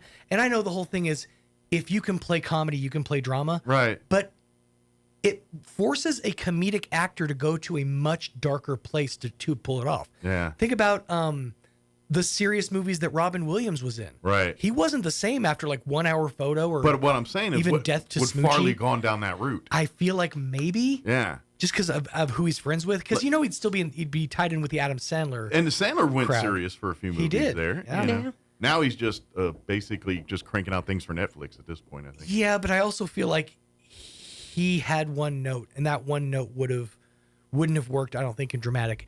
Like when you're a big comedic actor, like a large or fat comedic actor, it's really hard to pull off drama. I would say yes, but then I will point to you one man. Okay. John Candy and JFK. Now, I was about to say John Candy. John Candy is a unique case because if you look at any of John Candy's like roles, even his more comedic ones, like even Planes, Trains, and Automobiles, he's got that moment of that soliloquy, that seriousness. Yeah. So he had it in him. He had that nugget of, yeah, I can be Uncle Buck. I can be silly. I can be off the wall, outlandish, Spaceballs and all that. But I have a note of serious. Like, I think maybe the closest we ever got to heart from Chris Farley would probably be either he had a bit of a dramatic take towards the end of Black Sheep, but I would also argue that, and this is a weird one, Beverly Hills Ninja. Yeah. He actually had a lot of serious. I remember that. Yeah. Like, I don't remember moments much about the movie. I remember it was not as slapsticky as I was going to think it was going to be. Yeah. Because he had to kind of have that, 17th century ninja. But mindset. I also think as he got older, he's going to get more curmudgeon. Sure. And well, look at Belushi. I mean, and I think he would transfer into that role. Like I could easily see him playing serious, like the mob boss guy in the corner. That I could see that. I could see him playing not necessarily dramatic, as in like internal, like sorrow and struggle, but like a bad guy in something. I could totally see that because I was going to say Belushi. I feel like could also abide by that role of like the mob boss. Of course, people compare Belushi to Farley, and personality-wise, they're not the same. No, they're not. They're not even close. No, Tommy. Chris Farley was very jovial. He was very happy. He was. Belushi wanted the opposite. He wanted the laugh. He just wanted the attention. Belushi, he mostly just wanted to be left alone with his drugs. Yeah, he was nuts. Belushi was like. Did you guys watch the Saturday Night, the movie that they made? Yes. About that. That's very much. I was about to point that out. Encapsulates Belushi. I feel where like. they're like Belushi's like that when it. Yeah, that's watch that. I guess it's still on Netflix. It's basically the Lorne Michaels. Basically, it's the very first episode of Saturday Night Live and how they pulled it off, and that's basically what the movie is. And I will tell you, the people they got to play, Chevy Chase and Belushi and Gilda Radner. I think they did a good job with all that stuff. So the guy that got to play Lorne Michaels himself, I mean, nailed it. Yeah, like with the accent and everything. Yeah. The guy who played Aykroyd was really good, too. But anyway, we got to get the hour going. Go check that out. Elaine Mayfield's here with us to talk Galacticon, which, guess what? We got tomorrow, and then like the day after that, UFO Festival starts. Here. So we got all that going on, so we'll talk with her in just a bit. Before we do that, let's get you up to date with the weather. They're saying there's a good chance today, and it's starting to get cloudy. Like as the mornings progressed, it's getting cloudy out there. So maybe this 9 o'clock thing's spot on. Weather guys nailed it. We'll see. But here's your weather. I'm meteorologist Steve Hamilton with your Pecos Valley weather. Things look good for Independence Day. We'll be back to sunshine, but in the meantime, we have that humid airflow coming in from the south. Rain and thunderstorms today, upper 70s on the high. Got a good chance of showers and thunderstorms for the overnight hours, too. We'll be in the mid-60s, and then showers and thunderstorms continue on Wednesday with our high in the upper 70s. A few showers Thursday, sunny Independence Day. That's your latest forecast. I'm meteorologist Steve Hamilton. Thank you, Steve. Currently, you know what? This is stale. Let me freshen it up. Currently 72 degrees here in Roswell. Humidity's at 73%. Winds currently out of the east at 7 miles per hour. They're giving us good rain chances today. We're looking at a 70% chance at showers and thunderstorms. They're saying after 9 o'clock, this all can go down. Skies will be cloudy today with a high of 75. That part makes me so happy. Our high today is 75, which means that's going to be just lovely. amazing. That sounds great. Some showers and nice and cool. I'm so happy about that. Yeah. East winds 5 miles per hour. They say we could get anywhere from a tenth to a quarter inch of rain today. Tonight, our chance of rain bumps up to 80%. Wow. We are looking at overnight low of 63. Southeast winds at around 5 miles per hour. They're saying between a quarter and a half an inch of rain possible tonight. So we might get heavier rain tonight. I'm just saying that's the potentials. It could be like yesterday and none of it happens. But because we were like in at a 50% yesterday and it was 50-50 and we got the other 50. But anyway, so it could get tonight. Now, Wednesday, we are looking at similar, a 70% chance of rain tomorrow. Scattered showers before 9, then more of the thunderstorm possibilities after 9. Mostly cloudy tomorrow, high of 78. So we're going to stay in the 70s tomorrow. Southeast winds 5 to 10. They're saying between a quarter and a half an inch of rain possible on Wednesday. So we got good chances there, too. Wednesday night, we're looking at a 50% chance at showers and thunderstorms. Mostly cloudy, overnight low of 65. Thursday, day one of UFO Fest, the chances decrease, but they are there. There is a 40% chance of showers and thunderstorms on Thursday. Partly cloudy, will be mid-80s, 85 for a high on Thursday, which is still pretty good for UFO Festival. South winds 5 to 10. 20% chance of rain Thursday night, mostly cloudy, overnight low of 67. The good news is no talk of rain for Independence Day on Friday, mostly sunny and 92. Friday night, mostly clear, overnight low of 68. And then Saturday, sunny, hot 97. That's going to be the UFO Fest you know and love. Partly cloudy, 69 on Saturday night. Sunday, we are looking at a 20% chance at some, I think, afternoon showers and thunderstorms. Otherwise, mostly sunny and 90 for a high, and then a 20% Sunday night. So, but today, tonight, tomorrow, we got pretty decent chances of getting some rain here. So just act accordingly. And if we're getting a half an inch, I hate to say it, we get it quick. You know how this place gets with flooding. Just saying we're not in any flood warnings or anything as of right now, but you know when I know, when we get a half inch of rain in a little bit of time, it creates problems around here. So be on the lookout. All right, it is 8:22. We're going to take about a 2-minute commercial break, and then Elaine Mayfield will join us and give us updates and things happening at this year's Galacticon. Don't go away. You're listening to Mornings with Mike Winters. Wakefield Oil Company is a name you can rely on with full service at the pump the way it used to be. You can expect service in just 15 seconds. They offer bulk fuel and oil services and even diesel exhaust fluid. Wakefield Oil Company will deliver to farms, ranches, dairies, the oil fields, and more with dependable service you can count on. So the next time you need service or delivery, go with the name that locals have trusted since 1983. Wakefield Oil Company, 311 South Virginia in Roswell. Let them earn your business. The 2025 UFO Festival is coming to downtown Roswell July 3rd through the 6th. Many files are classified, but here's what we know so far. A free kids play area, inflatables, and foam parties. Sponsors include XL Energy, Higgins Valley Production, Dion's Pizza, Luprino Foods, Pioneer Bank, Crumlin Auto Group, and Tito's Handmade Vodka, plus the Military Institute. Keep Chaffetz County beautiful. Westlake Hardware and Candlewood Suites. More classified information can be found at UFOfestival.com. Presented by the City of Roswell, Main Street Roswell, and paid for in part by the City of Roswell Lodgers Tax. When managing a chronic illness, access to the right treatments makes all the difference. Artesia General Hospital's Infusion Center provides IV therapy and biologic treatments, so you don't have to travel far for care.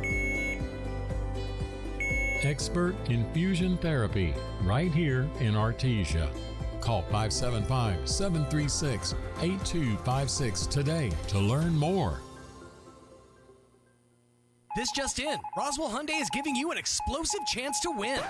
Yup, Roswell Hyundai is giving away a massive $300 fireworks package from Amy's Fireworks this Thursday at noon sharp. Stop by Roswell Hyundai and register now. While you're there, check out the slashed prices across the lot, with many vehicles just $222 a month, plus 0% for up to 60 months on 2025 Hyundai Santa Fe. No payments for 90 days and up to $2,000 for your trade. Blowout savings and explosive prizes are waiting for you at Roswell Hyundai, 1909 West 2nd.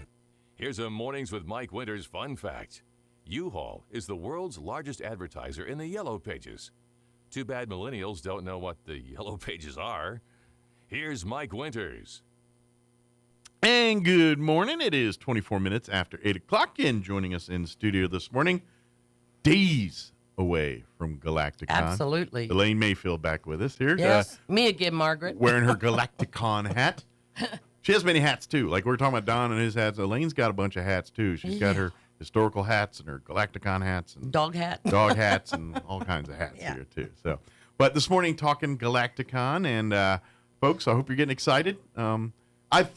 I know we got, like, these rain things coming today and tomorrow. But I think that's great for the weather. But I think for Friday, maybe Thursday might be a little bit. You might want to carry an umbrella around with you Thursday. But Friday, Saturday, we should be golden. So perfect. Yeah, so it should be perfect. Now, that being said, the high on Saturday is like 97. So Depends on what the humidity is. Galacticon's going to be very popular Saturday afternoon, I think. We have air conditioning. That's right. But in case you haven't heard, or if you're just now catching up, this year's Galacticon, because of no access to the convention center, will be downtown in the heart of the UFO Festival this year, right across the street from the UFO Museum and the old, what locals would know as the old Roswell furnishings, in the what was also formerly known as the Lazy Boy Studio. We're really leaning into that. That's right. So this year's Galacticon is powered by Lazy Boy. That's right.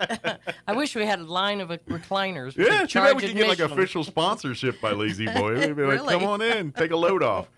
They ought to keep that name forever. Take an interstellar load off. But this year's Galacticon, though in a new location and though a little less real estate than normally, is going to be packed from floor to ceiling with all kinds of vendors, the panel discussions, costume contests, and cosplay everything contests. We can fit in there. Everything that we can do. So if you're coming looking for comic books, we still got you covered. If you're coming looking to do some of the costume panels or talk to some of the local animators or artists, we got you covered. If you want to come and just experience the cool, science fiction side of everything, and the talking, the meeting, the greeting, the tea-dueling, all of that, we got you covered. All of that's at this year's Absolutely. Galactic. We got collectibles and art and jewelry and all kinds of stuff. Yeah, and a lot of authors, local authors. Yeah, and it's really it's the same cool and a few new additions. Our droids will be doing dip and double duty during this year's UFO Fest. Well, he's always done that, but he had to load them in his car, take them to downtown, unload them, and so now they just walk across the street. They drive themselves over to Exactly. Galacticon. So they'll be. You might, just depending on the time of day, you might see these are the droids you're looking for. They're going to be going back and forth between the UFO Museum and Galacticon across the street. Yes, and we have a little problem because there's carpet in that, so I have to wait till he gets here to see how Hopefully well it's he like can run high on traffic carpet. Maybe it looks like in the Lazy Boy was a tighter weave carpet than it was in the rest. So maybe of it, that'll be okay. I think we'll maybe be all it's right. something like this carpet where it might be. But if not, he'll be across the street at the UFO. Well, we'll work. And out front, I think he can move on the sidewalk. Yeah. Speaking of updates, have we? I haven't heard any, but I haven't looked. Really. Our UFO car should be making its way here now, right? Yes, it spent the night in Elk City. Okay. Yep. No stops except where they stopped to eat. They had several state troopers in Oklahoma talk to him. What happened was she was sending me some tidbits. Mm-hmm. And my phone was blocking them for some reason. I've never blocked anybody. And all of a sudden this one was doing it by So I got it default. straightened out last night. The phone's thinking for us. Uh-oh. Yeah. Oh, that's scary, isn't it? But actually, they haven't been stopped by too many, but they've got a big sign on it, follow me to Roswell. Nice. And, of course, I highly recommend you follow Galacticon's Facebook page. You'll keep, and then you can get updates there. And by default, the UFO car guy has one too, which you can directly link to from there. Right. And I like you to I think you should like and follow that as well too. But that way you can follow the progress. But conversely, that's also the great place for any updates, changes. If something happens during Galacticon, during UFO Fest, and we need to move a thing to thing because of a thing, guess what's going to happen? We're going to put it up on that page first. So, right. Because it's a live event, everything's happened, and sometimes, hey, the guy's running late. We're going to have to move that panel till 2:00 now, or whatever it is. Those things happen. They do happen. And so if that information they throw it up on the Galacticon Facebook page. Speaking of changes, we do have one. Yes. The drone show is at 9, not 8:30, but On 9 Thursday. on Thursday night. It's just not dark enough at 8:30. Now you can get there at 8:30 if you're already there, and and you can see it festival from around. a mile away. Yeah, So, but yeah. just it gives you an extra half hour to get you another sandwich in you, or go walk around and check out another thing. But at 9:00, be downtown for the drone show. And if you're downtown, it's going to be right in your face. Yeah, it'll be literally coming right up there from Plaza, Pioneer Plaza. Yeah, it'll be right there. 150 Pioneer Plaza. drones. That's going to be cool. Yeah. If you missed last year's, everybody check loved it last year, so we wanted to get them back, and that's sponsored by the Roswell Daily Record. Yes. Which, by the way, I just gave you a copy. You will see this tomorrow. We got an advanced copy, but in the Roswell Daily Record Wednesday edition will be the Vision Magazine supplement for this year's UFO Festival. It is, if you like it on paper as opposed to online, this is your paper version of everything you need to know about the UFO Festival. Absolutely. So if you're kind of like at the UFO Festival website, you're like, man, I'd rather have something in my hand I can read. Get the Daily Record That's right. tomorrow, and it'll be right. Plus, cool part is there's stuff in here that's not online, like Chris some of the personal Stock stories. does a great job. Yeah, personal stories about some of the participants and things that. So you get a little heart with the UFO Festival. Absolutely, if you get the absolutely. Vision magazine. And thank you to everyone that bought ads and helped us produce that. Yeah, absolutely. And RDR has done that for many years, and I think it's invaluable. Yeah, and we do appreciate them sponsoring this year's drone show, and of course, supporting you with Galacticon and stuff Right, too. As they kind of right. you guys together, because for many years they would do what they called the incident. They're kind of because let's face it, what's one of the most iconic photos of anything related to the UFO aliens in Roswell? It is that Roswell Daily Record of Mac on the crash site and the balloon. That Absolutely. Yeah, that picture is iconic. So. And they have a store in the newspaper office there where you can buy copies of that. Oh, can you get that still? I did not know that. Yes. Yeah. And they're going to have a booth at the Galacticon too. Oh, very Yeah, cool. what happened was we both ended up being at the convention center, which is 4 blocks north of downtown Main Street. Right. So you're neighbors took by care proxy. of each other. So we started working together, and of course they picked up the film festival for a while, which was our start. Yeah. And when Alan Trevor took a position at the University in Albuquerque, we kind of lost some of we lost the connections passion. there. Yeah. The passion. I don't know anything about it. I worked it, but I don't. And so they did that for 2 or 3 years. Of course, then when the I would argue this, I would offer this. Any filmmakers, aspiring, people connected, want to bring that back? Please talk with Elaine and the Daily Record. Let's see what we can do to champion it's that. not easy. I know. That's what I'm saying. If there's someone out there that knows and can do that, because I imagine there are some people, because those film festivals are amazing. Yeah. If you took the time to participate in them, you saw all kinds of cool stuff and things that were everything from short films to a few films that actually got. You can go to a video. Well, not now because there's no video stores, but you know what I mean. You can go get them online in major things pretty easy. And we started that in 2010. Yeah. Yeah. You would find them in the Blockbuster store now. Back in the day, if we had one of those still. But that's right. But we worked together for many years over at the convention center, so we still do, and take care of each other. Absolutely, we all do. And to explain it, there is a UFO festival committee. And we have about 5 major groupings that work together, and we're all part of the team. Yeah. And that's why I always say we're part of the UFO Festival weekend. Yeah. Because there's a lot going on. Because UFO Festival is not one entity running everything. It's a cocktail. Now, Main Street Roswell, if you want to say if there's a leader in kind of the catch-all, be-all, Main Street Roswell is kind of the platform. Like, if anybody has any questions related to UFO, they're usually going to Main Street Roswell, and they'll filter it out to Galacticon or the museum or the other entities that are involved here. But that being said, UFO Festival is kind of it's one big weekend, but it's really several different events going on with Galacticon on one part, the UFO Museum. Like we had Don Schmidt on yesterday talking about all the panel speakers and and to be honest, that's the serious side of this museum. People often forget the serious side, and I've worked with it for so many years that I really have seen the. And this is the part when and please go back and check out my interview with Don Schmidt yesterday. I jokingly call him the godfather of UFOlogy because he really is that. I mean, in senses, that guy. And to be honest, I don't know if we'd have a UFO festival if it wasn't for Don Schmidt. Like he's one of the people, and he's worked closely with the UFO Museum. Yeah, for years. He's one of the spearheads for this kind of stuff. But anyway, go back and check that interview out because the people that you get to talk to over there, I'm telling you, it is very. I mean, yes, we want to come and put on our costumes and our googly alien glasses and have fun, but what you have at that museum and research and the part, and I pointed out in the interview yesterday, most people forget a part. They hear International UFO Museum and Research Center.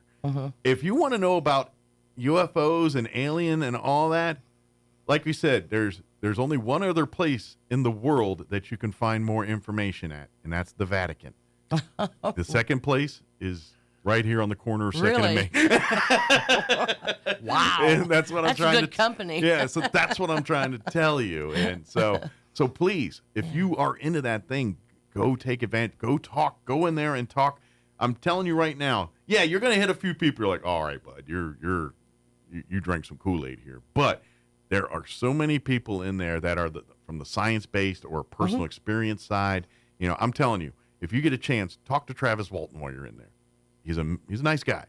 But if you don't, after you're done talking to that man, if you're not convinced something happened to that man, you should not be in the detective work because you are bad at picking up clues. You know, we have Guy Malone, which is on my board, has helped me with this. He and I worked the very first one that the city did back in 2007. And he and Joe Jordan do kind of an alternative look at it all. And it's free to the public. Absolutely. We don't have room to host him. So he is at the Clarion at the Ballroom. Okay, so they're going to be doing their own thing downtown. Yeah, that'll be Sunday from 10 until 1. Okay. And Guy is kind of a researcher and a speaker. Oh, yeah, I've had Guy on the show before. He ran for mayor, if y'all remember. Yes, he did. Yes, he's a very interesting person. Yeah, if you want to talk, he does a lot with, I know he's got a lot with aliens and religion and a lot of that stuff. Yes. And Bitcoin, too. If you want to talk Bitcoin, he'll do that. Yeah, kind of a Christian side of the Yeah. alien. He puts a Christian spin on the Bible. aliens. And then Joe Jordan is with MUFON, which is, what is that? That's that UFO. It's not a Disney movie. Network. I have no idea. It's a UFO network. And I'm not really. I think I combined Mufasa and Mulan and got a Disney movie out of It's that. an organization for ufologists that have been around for 30 years. Okay. Yeah. And he was big in that and investigation of through that of abductees. He's also a former NASA employee. Nice. So he's got a lot of credentials. A lot of chops there, but it's too. very interesting. Yeah. And you know, that brings up the other part. There's a serious side, and people can have fun, and that's one thing I like about it. It's got something for everybody. Yeah, but there is a play in the serious contest. side, and like the abduction thing, the people that are involved with that are very serious. Yeah. And very traumatized. And it's very, and I don't care what level of believer, Just give absolute to a complete skeptic, you will change your opinion after talking to somebody. Just give respect. Yeah, absolutely. Yeah. I've been blessed being the radio guy. I've had a chance to talk to a lot of these guys and different, and I've seen all kinds. Like I've interviewed folks like Travis that you're like, man, and I've seen the other two people too that are just trying to sell a book and make a buck, and they just come up with some outlandish hokum to do something. But I can spot it I'm usually pretty good at kind of delineating the real from the I'm trying to make a buck here. And most of those people in there, especially ones that come year after year, the different, I would say Stanton Freeman, but he no longer comes because he's no longer with us. But of that level of people that are in there that come year after year, the Don Schmidt types, those types. I'm telling you that's and that's why I like talking to Don too, because Don came from a skeptic perspective. He literally came in here trying to debunk this stuff and couldn't. Yeah. And the more he tried to debunk, the more he got head scratching. And that's what, I love that. And I love that he came from that place and he went from coming in as a skeptic to now being one of the biggest champions for it. And that to me, I respect that. And I think that's pretty neat. So, but anyway, that's what this whole weekend's about. So, but yes, come in the Galacticon when you're done and when your head's swimming with, holy cow, that was a lot to take in. Come over to Galacticon. We'll do some less serious stuff over there. And you can come and catch a panel or get your action figures or get your comic or artwork or talk to some, like if you're an animator, if you're an aspiring animator and you're not trying to meet up with the gentleman that created My Giant, he's going to be in there selling his art and doing his art in there. But if you don't take a moment to pick that man's brain, then you really don't have aspirations to be an animator. That's all I'm telling you. True that. Yeah, the list in that magazine of what the he Vision did magazine was a very long list, which was good because I hadn't realized like it seemed that more he did thorough a lot than of what you that. thought. Yeah. Yeah. They did their I know homework. he did Iron Giant and some Simpsons work, but he also did Planet of the Apes work. Oh, which Planet of the Apes? I think it's Escape. Okay. Yeah. Okay. Some more of the more recent ones. Yeah. So that's the kind of thing that's in that supplement. Yeah. Just a little information that makes everything better. Well, and this is what I love about this is because yes, also too, is like whenever a major movie, I mean, look at the credits. There's thousands of people that are involved in making a movie. If you can read them anymore, because they pinched them down. I'd be upset if I were them. And sometimes you don't realize, how many are involved. And so that's what I love about this is a man that let's face it, in the world of Hollywood circles, because he's not in front of the camera, he's not. But come on, the content he creates will be here and around and be relevant long after he's off this earth. You know what I mean? Yeah, and a native New Mexican at that. And that's pretty cool too. And that's to me the bigger thing. Like, especially as I've gotten older, because you think of like growing up as a kid, and you have Hollywood celebrities and actors and things. And I'm not gonna lie, there was some big actors in the '80s. I'm thinking, oh, when I'm old, they're gonna be still. And it's like, no, there's people that I thought were icons in the '80s, and now they're a footnote in history. And as the older I get, it's like, yeah, and like I'm telling you right now, kids today, and they're thinking Ariana Grande this or whoever's the biggest name, Taylor Swift that. 20 years from now, these people, they could be at the casino trying to get. Almost what I'm saying, and as I get older, and so what matters to me is as I'm getting older is the things like what we're talking about here. It doesn't matter the actor fame or any of that stuff. It's what you put out there and what legacy you leave when you're gone. And when you're creating films like My Giant and doing all these things, or Iron Giant, My Giant's a different movie. Mm-hmm. That's why I wanted to correct. A good one, but not science fiction. But movies like this and something like that's going to be here long after they're gone. And at some point, 50 years down the road, some kid is going to open up Iron Giant and be re-inspired and reimagined and so to me, that's the bigger deal, even then if you're, Brad Pitt at something. And now Brad Pitt's kind of hit, but there's a lot of people when Brad Pitt was getting famous that were super famous that you never heard of now. That's true. Yeah. And so as I get older, I get reminded of those kinds of things. And it kind of reminds me what's the real. And that's what I talk about Galacticon. You're going to be talking to these people that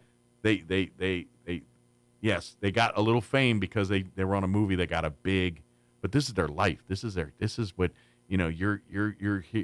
their heart, everything it's about. Why did they get there? How did you come from being a kid like us to sitting in a major Hollywood studio putting together a multi-million-dollar movie? You know what I mean? Exactly. And at the end of the day, you're going to find out it's a lot of passion. It's going to be a lot of doors slammed in their face, but sticking to their passion. And this is how artists work. And being pushy. Yeah, and being aggressive. Sell yourself, and you're going to learn all that from him. I'm telling you, he's going to tell you that. But and he's a really nice guy. Yeah. So, and it's really at the end of the day about getting the right people in front of your thing to see it at the right time, and then the rest kind of.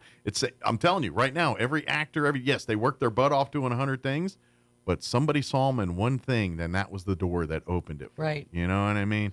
And it could have been a commercial. It could have been something bigger than that. But it's always that one thing. It's like, wow, he did really good with that, or she did really good with that. I bet they can handle this. And he's also bringing a friend of his that's Zach Spivey. Okay. Who's another artist illustrator for sci-fi. And nice. It's a good opportunity to talk about some of our vendors. E.J. Wilson is from local. Okay. And he's written a definitive book on Star Trek. And he's fun to talk to. You'll always see a group of people around his table. He'll be there. He's been there every year. He's always the first one. And that's also the fun part of Galacticon is like-minded people that love science fiction. Okay, it might be Trekkies and Star Wars, and but what I'm saying is it's a group full of people that love these movies, that love these things, and they get to share and talk with it with other people that love it instead of their family that says, "Shut up, I don't care." Yeah, I've heard that for years. Yeah, we have what we call Writers' Row, and it's just a table. For the authors, occasional some other thing that's similar, but and all fans, and sci-fi fans that have chosen the industry, books, right? And historical societies, John LeMay, who we've interviewed 100 times, and he actually has a couple of sci-fi books out there. But that's the cool part about it. I mean, yes, he's got even his sci-fi though is still history attached. It is absolutely, and that's what I love about his stuff is because. And this is, I'll put it this way: pick up any of John LeMay's books. Go to RoswellNMHistory.org. Pick up a few of his books. Help out our historical society and help out John. But I'm telling you right now, John, I love how he comes from that angle of because I gotta face it, I don't think a lot of people think about they think about UFO experiences and alien technology here. Well, I'm going to take a stab. That hundreds of years ago, the aliens were still doing these things. And he wrote a book about it. And that's what I love about that is he writes about, and the part that makes it and almost more convincing is the vocabulary. Like they like flying saucers, things like that's not vocabulary people in the 1800s had. They can't concept rockets, and you know what I mean? And so even cars. Yeah. So they're using their own knowledge based on their own technology to, in essence, describe the same things we're doing. They're seeing a flying saucer, or whatever it is, but they don't know it as a saucer because that's not right. You know what I mean? So they're using different terms and different. And so to me, that's history. That's saying, okay, there's too much common ground when you got two different people from two different eras speaking the same language, but really different languages, different knowledge bases, and they're both describing the same thing. That's evidence to me. That's evidence. Yeah, I know it comes old newspaper accounts. People would write about. So you want to do it? Pick up John's books while you're there. Because he's going to autograph them. Oh yeah, he'll sign every one of them. You know. And if you want books that aren't necessarily sci-fi, too. By the way, the Historical Society will have several there. Another thing, sticking with the Galacticon theme, is John LeMay. If you don't realize it, when it comes to Godzilla history, is one of the world's leading experts in Godzilla history. Yeah. From the movies to the I mean, he's an authority. And he wrote a book about it. I think he wrote a couple books actually. He's an authority on that. Like people come to him to learn Godzilla. Like he's on podcasts talking about it all the time. John is established in the science fiction world, even though most of us know him for his books of New Mexico history. Right. Absolutely. Very well established. Yeah. Edie Stevens, Nevitz, as we say, another local author that's just been nominated for like best writer of the year in certain circles and things of that sort. So you get some award-winning authors. Yeah, too, absolutely. Absolutely. Cool. So we have a whole writer's row of that type. And then we also have our booths. And we'll have, we do have the steampunk sci-fi collectible booths. That's always, steampunk is when it's all a little part of it. It's part of our DNA. When Galacticon first started, it was more of a steampunk thing than an overall thing. And over the years, it's evolved a little bit. Right. That being said, it still has steampunk in its roots. So there's always going to be steampunk at a Galacticon here in Roswell because it's just how it was built. You know what I mean? It's in our DNA, I always say. Exactly. And so we have that, and we have the a jewelry. I mean, a lady, the pin lady, if you've been there, has racks and racks and racks of pins and magnets, things of that sort. Collectibles, yeah. Well, there's a big market for that kind of stuff. Yeah. We were just talking about that last hour a little bit. They're not expensive. You can go in there and find something that you like and it really reads to you. And that's what most of these, you're not buying the pin for the pin. You're buying the pin for the experience or the memories it evokes. That's right. If Something that that really makes sense to you. Yeah. So she'll be there, and she's come most years. We've got some 3D printer stuff that is kind of fascinating. Nice.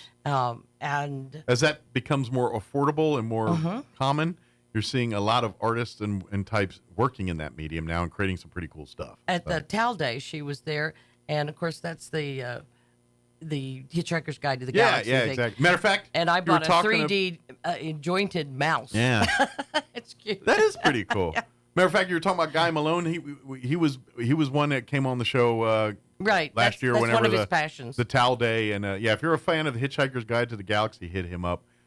Matter of fact, come out to Galacticon. I'm going to take a stab that you're going to find. He'll be there. He'll be there at some when he's not doing his own thing up the road here during the weekend. But talk to him about that. And again, that's part of the community. And the one other thing I want to definitely, because there's so many costume contests, I want to kind of help cosplay delineate all that for you.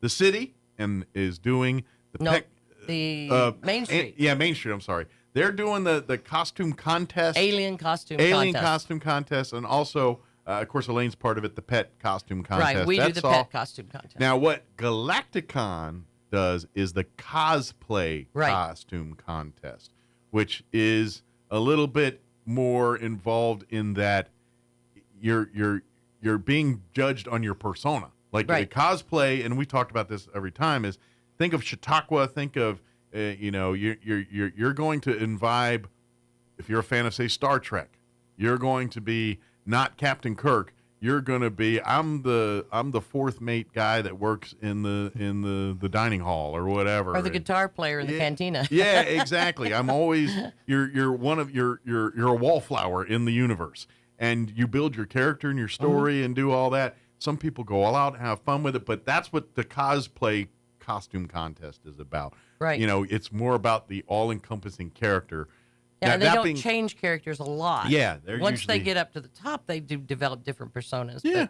But they go in on Friday. They'll go into persona. Yeah. And stay until Sunday night on the way home. I got to ask, I'm curious, because I wonder if some of them, like, promote themselves. Like, they're saying, okay, I'm an ensign on the USS Endeavor or whatever it is. But as they get older, like, well, I'm now, like, flight engineer. I'm captain. I think that makes sense to me. I mean, if you look, as you get older, I'm sorry, when you get in your 50s and 60s, and the rank of ensign is not going to sit well on you. You're going to need something of a higher cal. You're going to need captain or lieutenant or something on there. That makes perfect sense to me. But part of our cosplay is different. They come in at 3. We used to have the earlier time, but they needed the earlier time out for the alien costume.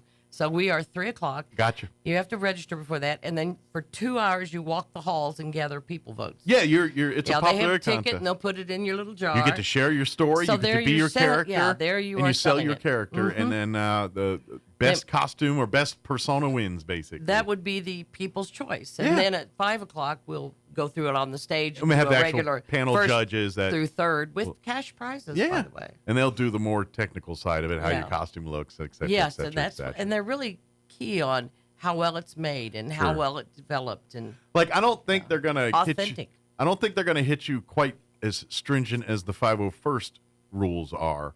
However, they are going to want to be accurate and to be okay.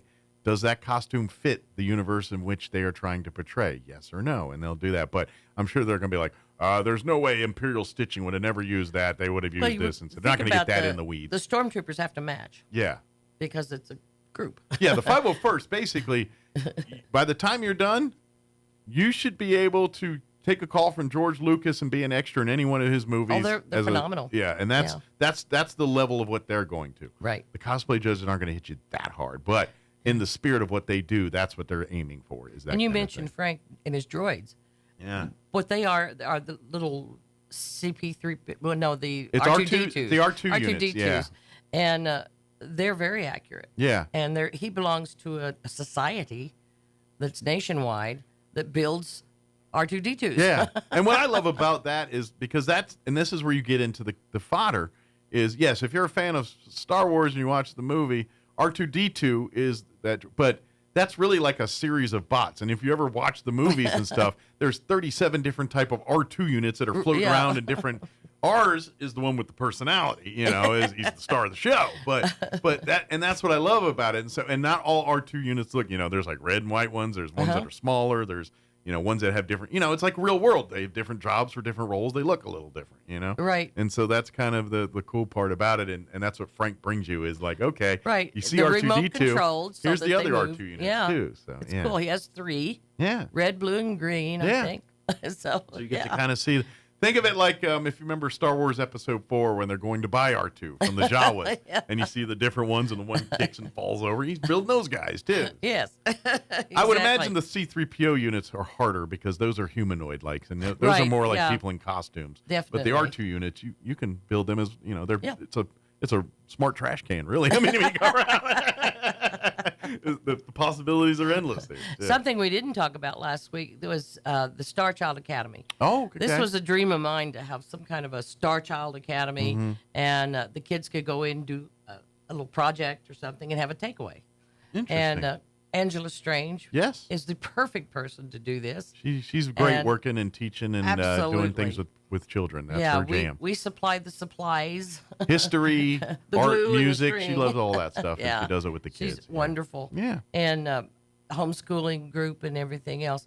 But she develops these little sci-fi oriented projects that the kids can do. Nice. And they'll have a little takeaway. Yeah, so the little kids can get to do the things if they're maybe not quite mature enough to get into debates about Star Wars and Star Trek. They'll have a blast. If they are old enough to do that, they can work on, introduce them to the world a little bit here. And she also sells, her products are like handcrafted notebooks and Okay. journals and things. And So, other like things. personal mementos yeah, that would she be. handcrafts from things. They're beautiful. Those probably make great gifts for Oh, people and I've stuff. done that several those, times, yes. I mean, yeah, keep a few for yourself. But, But those, on the side, she does our those- Star Child Academy. And those so- sound like the kind of gifts that are like personal touch type gifts. Yes. From the heart. Yes, definitely. So she'll have her booth out there too. Yes. When she's not She has- doing the yes, Star yes. Child stuff, she'll be doing selling those. Yeah, as and well I think too. she has meteorite project where you break the meteorites. Oh, or stuff like that. See what you find inside think and so. little stems going on there. And It's not like opening oysters looking for pearls, is it? right. I found one once. Did you? I did. I have still never have seen it. one. A real pearl. It's not round. Oh yeah, they're not always no, perfect. It's kind of a little bit sloppy. I think the jewelers get a hold of it once they pull them out of Still the cool. oysters there and stuff. Yeah. Yeah. And the last thing was gaming. We didn't Yes. hit on that too much. And Matt Bromley is our guy in charge of the gaming, a local game designer, builder, and Absolutely. seller. And also a phenomenal imaginator. Yeah. What is it? Imaginator. Yeah. Or something they used to say with that. Oh yeah, yeah. like I'm trying to think. It's like a Disney term, like Yes, Imagineers or something like Imagineer. I think it is Imagineers or something like that. Yeah. And so he will be there with his gallery, which he displays some of the things that he buys. Sure. Or makes. I'm sorry, he doesn't. Yeah, buy he's a them. game maker. Yeah, and these are like, I think the one he's bringing this year is like a cutaway of a starship. Oh, cool. And so you see the different levels and everything. It's going to be wonderful. So it's as much art as Last it is year was gaming. an really. underground tunnel type thing. Okay. But But ball board games and of course role playing and board games. Yeah, and we're so doing that. they're going to have their D&D and Magic and all those types of things, and that's what that's all about there. And so, and by the way, go visit his store too while he's there. And is he going to be selling games while he's Yes, there too? yeah. So if He you want has to a buy some of store. his games and things, Yeah. they'll have them And then he there at the oversees Galacticon. the gaming, which we have. There's 2 offices in that facility, the Mhm. Lazy Boy. Yeah. And so that's where the gamings are, but they're right there. And it's 42 feet wide and 175 feet long. That's it. But That's all we got, It's but we're open gonna at make it. least, Yeah. yes. And it's going to be fine. Yeah. But the gaming, there's Malediction is a game that's going to Okay. be running every hour, Okay. all the time. And then he has a certain group of people. They come back every year and run games. Dungeons and Dragons with the entire get up and if you've never played it, that's fine. I'm curious, They're like, doing with beginners. like does he serve as dungeon master at that, or do they get one of their guys? Because basically, I've never played I a lot of believe so. D&D. I think but so. I know I play like one person is kind of your dungeon master, your Right. guide. They're generally speaking, they're the one that created the world. They built the maps, they built Yes, the character. and that's true. And and then they kind of lead you down the journey of this Right. adventure. But they're happy to work with beginners and Yeah. novices, and that's what part of this is about. Absolutely, it's to get into this and say, well, that's kind of cool. I like that. Well, and and for younger folks, Mm-hmm. when we were kids in the 80s, Dungeons and Dragons, I mean, yes, it was the controversy of the religious groups and everybody, which only at the end of the day made it more popular, not less. Absolutely. It just turned every 80s child into thinking, oh, that's very nerd to, hey, maybe let's check out Dungeons and Dragons. You know? Mama don't like it. Yeah. And so it was immensely popular for Yes. a minute there. And the part I love about it, I mean, and I'm not one of these people, look, raise your kids how you raise your kids. They're going to be fine. You can expose them to things that are quote unquote demonic, and it's not going to make them Like devils. Harry and, Potter. You know what I mean? That's why you parent your kids so they understand fantasy versus real stuff. But Right. anyway, another discussion for another day. It creates and fosters so many good things for a development of a child. It's forcing the imagination, the creation, working with a team, all these. I mean, because all of those skill sets envelop in playing Dungeons and Dragons. Believe it or Absolutely. not. I know we're talking about wizards and orcs and swords and rolling dice and all that, but at the end of the day, the collective's got to work as a team to get through this problem, and that's what Right. a D&D thing is. But at the same time, it creates, and the more they get imaginative, and the dungeon master makes a big deal on this, like if they're painting a picture better for you, there's more creative. And so that's what I mean. It literally, it's creating theater of the mind, the whole Right. thing. And this spawns the creative genes in your kids. When you're doing that, this is what spawns them into want to make whatever art they're into or whatever there That's is. right. So if you want to tap into that side with your kid, go play D&D with them. That's right. That's right. Yeah, and like you Oh, I said, just saw the there's time, too. tabletop where they're rolling dice and moving and all, and role playing where you have the personas that you develop again. Absolutely. Yeah, it's fascinating. It goes on the whole time there, and I just want to stress that if you're an experienced one, yeah, you're going to have the experts there. You're going to Absolutely. play hard. Oh yeah. But there are plenty of places For the new people. beginner and the novice. Absolutely. Yeah. Just all the time we're out of it. I know. but- We can talk. I know. But it all starts this week here. Get on out. It's $5. Go to galacticon.com. You can see everything going on with Galacticon. Don't forget to get your Vision magazine insert in tomorrow's Roswell Daily Record. That's got everything for UFO Festival from start to finish right there. And then you can go to UFOfestival.com and find most of this same information, not the stories, but the schedules and all that for all the different events, including Galacticon on the UFOfestival.com Right, website. and only $5. This last weekend in Albuquerque, Saturday was $45. Yeah, this is very cheap, or you can We just want to pay rent. get a full pass, and it's just Yeah. enough to cover costs here, basically. Yeah. And We're just paying rent. Yeah, And so- electricity. Absolutely, yeah, I got to pay that. Yeah. Don't even get the Lazy Boys, dang it. Not all of them. But as always, thank you, Lane, Absolutely. and we'll see you throughout the week here, I'm sure, in various Yeah, I ways, think we're shapes, going to or bring forms. in the Oh, UFO later car here. driver on Thursday. Yeah, that's right. We are going to do that, too, so be on the lookout for that, too. So. Okay. Thank you, Elaine. He's there. Good deal. It'll be fun. All right, you're listening to 106.5 Roswell's Talk FM, KEND, Roswell, New Mexico, News and Progress. A new war of words. Musk has ramped up his criticism of the big bill of tax breaks and spending cuts, calling it political suicide for the Republican Party. The billionaire Tesla CEO wrote on X that any lawmaker who votes for the biggest debt increase in history should hang their head in shame. The president responded by blasting Musk over electric vehicle subsidies. He also hinted that federal contracts with Musk companies could be in jeopardy, saying Musk has a lot to lose. Greg Clugston, Washington. Israeli Prime Minister Netanyahu will visit Washington next week, says he'll be meeting with President Trump, among others. Watching Wall Street, the Dow trading about 95 points higher, while the NASDAQ Composite Index is in the red. It's down 191 points, and the S&P is off 18. More on these stories at townhall.com. Everybody wants cheap airfare, but where do you find it? You call low-cost airlines. Their prices are direct from the airlines, and they're so low you can't find these fares published anywhere. They specialize in cheap flights, discount hotel rooms, cheap car rental rates, and great package deals anywhere around the world. Wherever you want to go, they can help you get there cheaply and with a best price guarantee. If you want the lowest prices on your airline tickets or other travel services, call now. That's right, call. That's the only way to get these rates. Experts are standing by 24/7 to get you the cheapest airfare and hotel rates available. So don't wait. Call right now for the lowest travel prices anywhere and for great last-minute travel deals, too.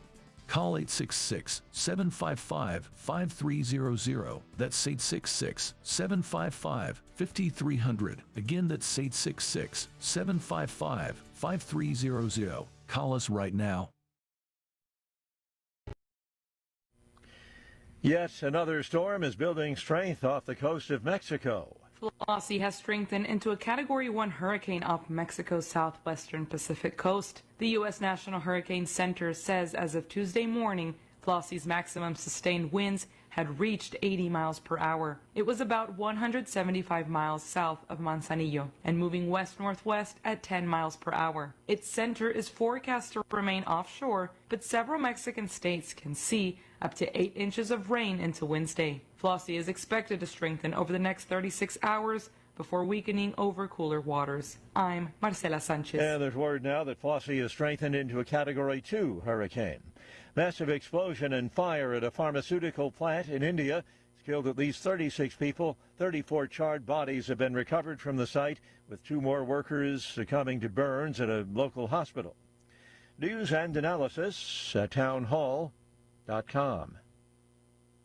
An effort to move one state's border has been blocked. Organizers of the movement to make much of Oregon part of Idaho say they're disappointed with the Oregon legislative session that just ended Friday. The Greater Idaho group had 2 bills they hoped would at least get a hearing. The bills would have requested Oregon and Idaho lawmakers discuss the idea of a border change or a study of a possible interstate compact. Neither bill got a hearing. The group said Democrat politicians ignored the residents of Eastern Oregon. Tasha Stevens reporting.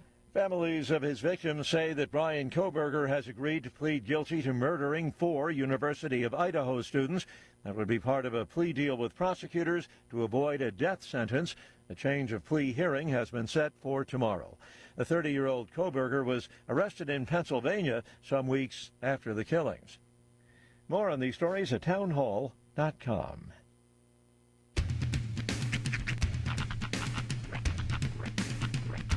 What in the wide, wide world of sports is going on here? I promise you, whatever scum did this, not one man on this force will rest for 1 minute until he's behind bars.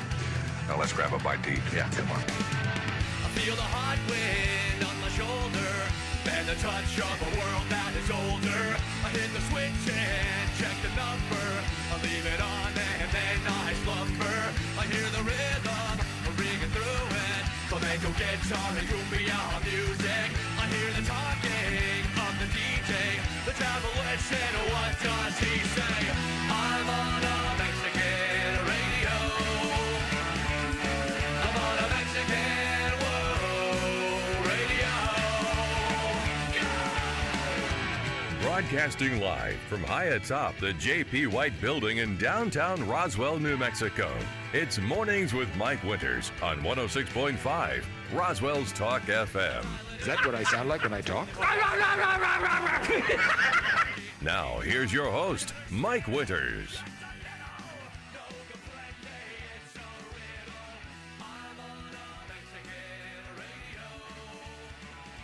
And good morning. It is 6 minutes after 9 o'clock. Welcome to hour number 3. Crazy Viernos. 3. I said Tres Inviernos. You know that reference? I don't. Offhand, I don't. Naked Gun.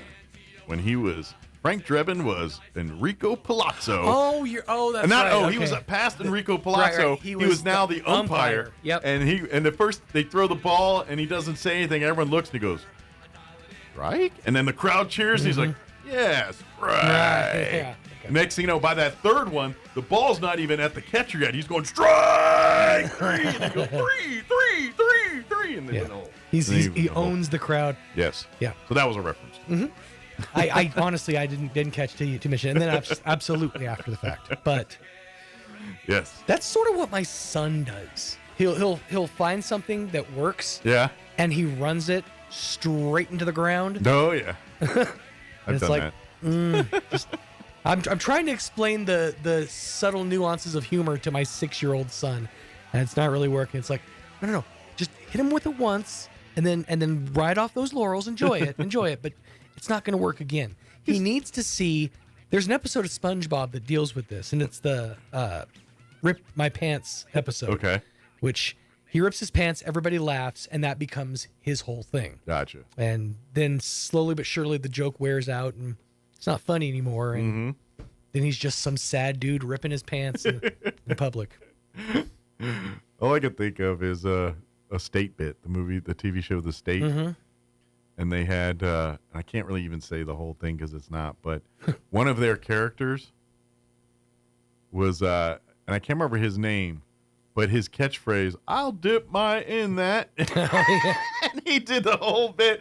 And the one that made me laugh the hardest, and his name's like Joe, and there's a bit, one of their bits is they're recreating The Last Supper with Jesus, and they're set it up like the Da Vinci picture where they're all sitting on one side of the table and everything else, weirdly enough. But one of the apostles invites this Jimmy guy to the thing, and Jesus is like, "All my apostles here." "Oh, we invited Jimmy," and literally Jesus is like, "Not that blank hole." And then he comes in and he keeps doing the "I dip my," and then everyone's like, "Jimmy," and that's that bit right there. It just reminded me when you did the rip pants bit. It's like kind of like the Jimmy dude from The State. Yeah, thankfully my son doesn't do that yet. He's not to that point yet. His comedic career. I mean, but here's the thing too: is for every one of those, like, say what you want about Larry the Cable Guy, that guy's still catching checks from all that get her done. No, crap. I know. I mean, yeah, it's tired. It's over. It's jumped the shark 7 ways to Sunday. Right. However, there's still people yelling "get her done." There's still people buying fishes, those stupid hats with the fish hooks in it, or various other get her done crap. Catchphrase comedy is effective, but it's almost infuriating to someone like I'm not a comic by any stretch of the imagination, but I've listened to conversations between comics where it's insulting to the idea of stand-up itself. Right. Because it's, comedy, at least in stand-up form, is a lot about misdirection and subtlety and nuance. And then Larry the Cable Guy just comes in and he's like, jet ski, get her done. Yeah. And of course, people hand him bags of money. and then, yeah. Oh, yeah. I mean, the whole blue-collar, Foxworthy with his you might be redneck if the here's your sign I'll stuff. say I respect Ingval, though, because Ingval retired. He Yeah. realized, okay, we're done. I can't do this anymore. Well, and I think,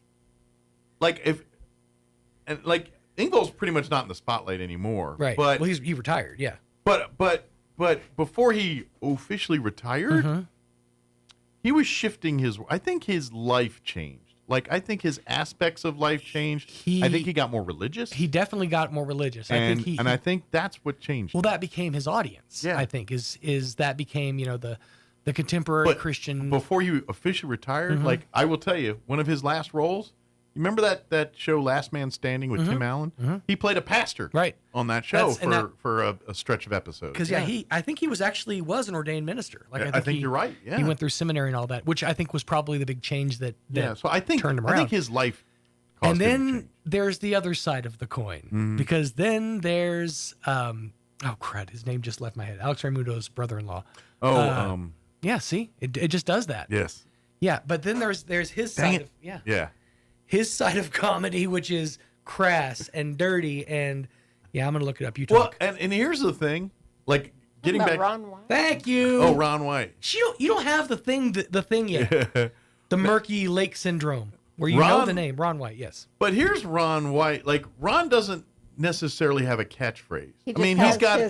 He's got a cadence and a way to tell a story, but it's not.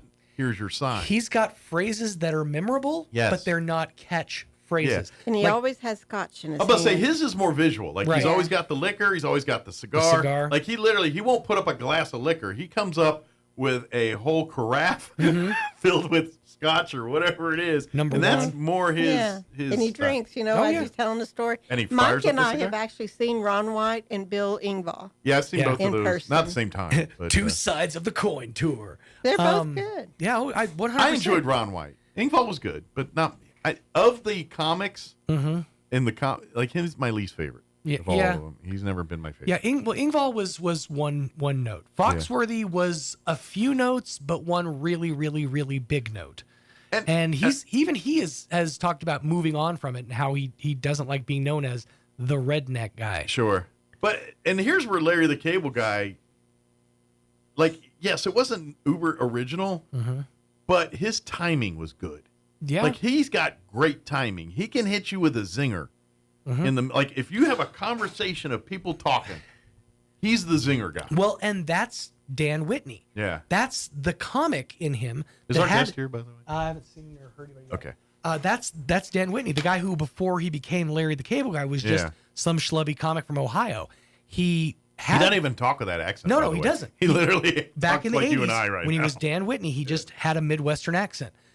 He slowly adopted that character, and that became who he was. Right. But he got his comedic timing, his chops, and stuff from actually being a touring comic. That's where he excels. It's not so much what comes out of his mouth. Right. It's at the time in which he says it. Absolutely. That Timing, hits you right. Yeah. Timing is almost more important in comedy than what you say. Yeah. I would argue. Because he'll be doing this thing, and then he'll do this little jab about his sister, and you're like, where did that come from? That was pretty funny. That's how he hits you. I heard a bit that it only worked because of the quick wit of the person that was telling it. The guy he was like, why do my headphones say STU on it? And the other guy came in with, because they forgot the PID. Boom, instant. Yeah. And then there was this really dumb blonde in the back, and there was like, I don't get it, Pid Stew. The whole result was, it's okay, you're beautiful, you don't have to understand. Yeah, but that's where. But to be honest, of those guys, I think Ron White has the strongest stand-up, the strongest, of any of those guys. He's the guy that literally I don't think needs any of those people. Right. He could just roll up and do his thing. Where I think the others kind of need. I mean, not Foxworthy. No, you're right. Yeah. If you look at like even their Sirius XM channel, it's Jeff Foxworthy and Larry the Cable Guy. Yeah. You know, Larry. Now, granted, he's kind of branched off and done his own thing with Disney and Pixar and all that. Yeah. But yeah, I think the one who can stand on his own the best is Ron White. Right. And that's again because he doesn't rely on a catchphrase or lean on a bit. Everything about him is it's like there's 100. Most comics, when you think of like one or two really good bits, I can think of 100 Ron White bits. Right. That I'll even reference like in real life. Like I'll walk in and there's like a a dog that took it up on the carpet or whatever. I'll say, throw a paper towel over it. I'll be home in a week. There's just bits that that jump into your head from Ron White that aren't catchphrases, but tater tot. Yeah, exactly. Oh yeah, tater salad. Good day, isn't it, tater? And that's I've literally looked at my cat and said, "It's gonna be a good day, tater." Yeah. Well, to be honest, there's one of my liners is kind of a Ron White joke. They're talking about the one about the whatever animal uses the skin folds to crush M&Ms, and I said, or crush mosquitoes. I use my fat to hold. That's a Ron White bit. Because he talks about his dog. The jowls. And he goes, I just put M&Ms and Reese's up there. And when he wakes up, while he's sleeping, I'll put those things and he wakes up. It's going to be a good day, Tater. That's that bit right there. Yep. That's fun. But, I think, like, my impression was, like, the other guys of the Blue Comedy Tour came in. It's like, hey, we need each other to go big. Ron White came in and said, yeah, I'll join your thing because you'll get me more exposure. But when I'm done with it, I'm done with it. Yep. You know and what I mean? He's, I think, most successfully walked away from it. Yeah. Because now, that being said, I'm surprised he's still alive. Like, I feel like if anybody's going to bust a coronary and drop dead on stage, it's that guy. Yeah. And he's still around. So, and every time I see him, he looks a little older, a little fatter. Well, this is what I always tell myself. People who have made it to a certain level, they can afford a level of health care that keeps them here. Right. That, keeps them aware of what's going on. They can have fun and then... You think they put him in a cave and like reinfuse his blood and everything? Like, you know what I mean? Like, I'm just like saying. rich people with a lot of money, it's like, I got to go to the chamber, and they go and they pretty much like drain him of fluids and give him a fluid change kind of deal. He's just getting a whole trip. Right, like Darth Vader's little helmet room. Not a couple of pints. I'm talking about like a Chevy. Yeah. Just a flush. Like in my head, I picture it kind of like Star Wars with the Darth Vader when he's in his little thing getting and his helmet's off and like in his little bubble. Like Ron White gets one of those and they drop the whiskey tumbler in his hand. Give him the fresh blood. Let's give him the blood transfusion. Let's get him the oxygen boost. Let's shoot the B12 in him. And he's whatever definitely they do. getting to that point where like the slur is a lot more prominent. Yeah.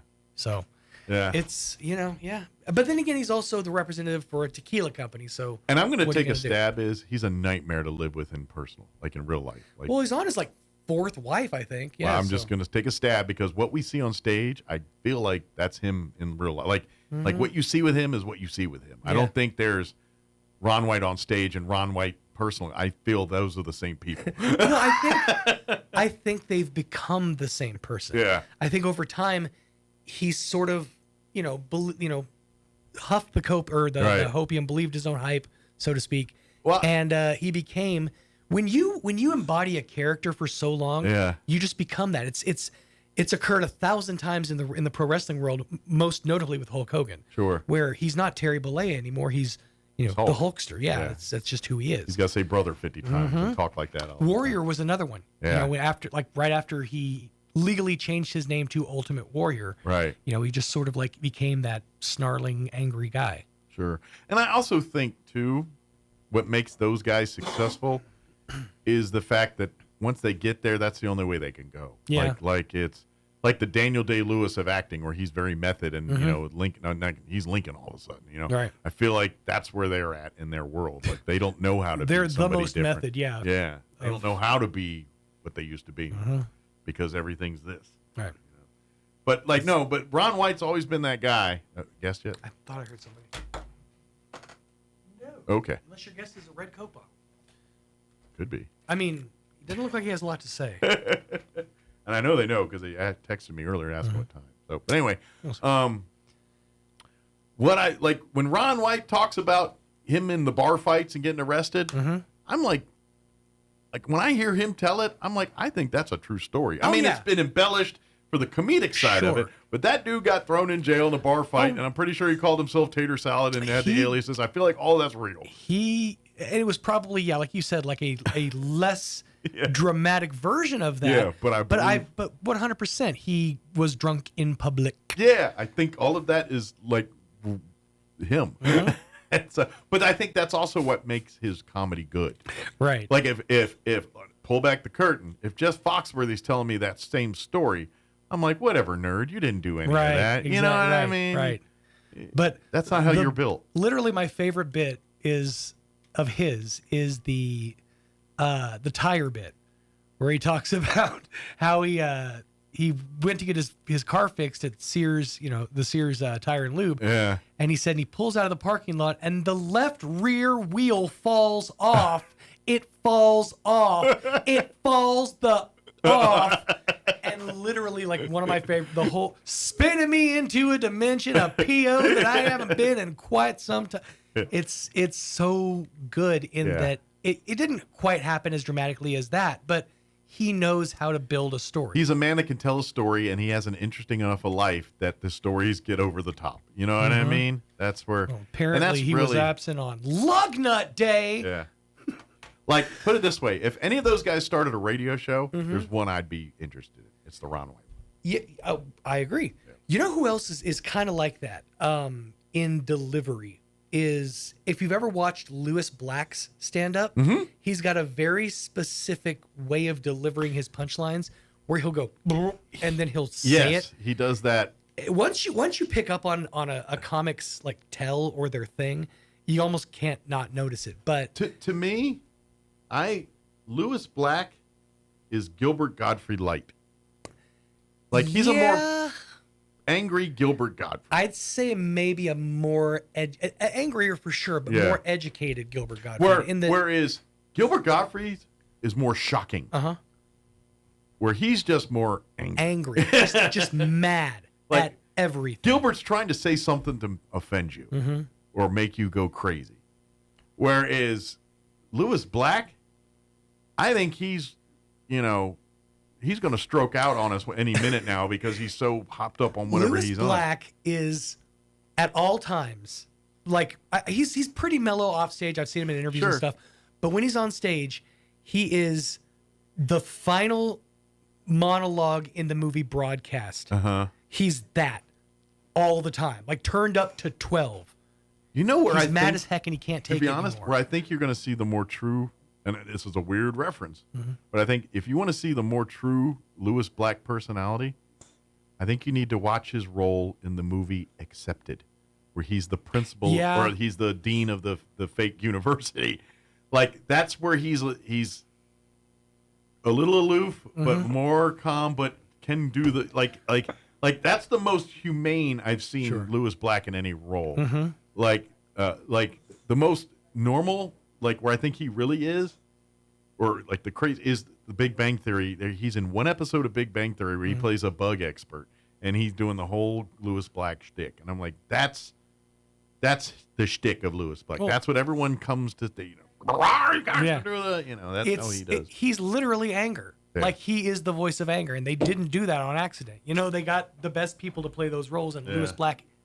He's the epitome of anger. He's the epitome of anger. Epitome of anger. Barbara Gomez is here from Main Street Roswell. Talk UFO Festival, so we'll do that here in just a bit. But first, your weather. I'm meteorologist Steve Hamilton with your Pecos Valley weather. Things look good for Independence Day. We'll be back to sunshine, but in the meantime, we have that humid airflow coming in from the south. Rain and thunderstorms today, upper 70s on the high. Got a good chance of showers and thunderstorms for the overnight hours, too. We'll be in the mid-60s, and then showers and thunderstorms continue on Wednesday with our high in the upper 70s. A few showers Thursday, sunny Independence Day. That's your latest forecast. I'm meteorologist Steve Hamilton. Thank you, Steve. Currently, no, this ain't right. It says 71 and heavy rain. It is not heavy raining. It's not even raining, but that's what it says. Someone's lying to it. Humidity is at 79% right now. Winds are out of the northeast at 6 miles per hour. So Today and tomorrow and Thursday, we are looking at, especially today and tomorrow, decent rain chances. It's less on Thursday.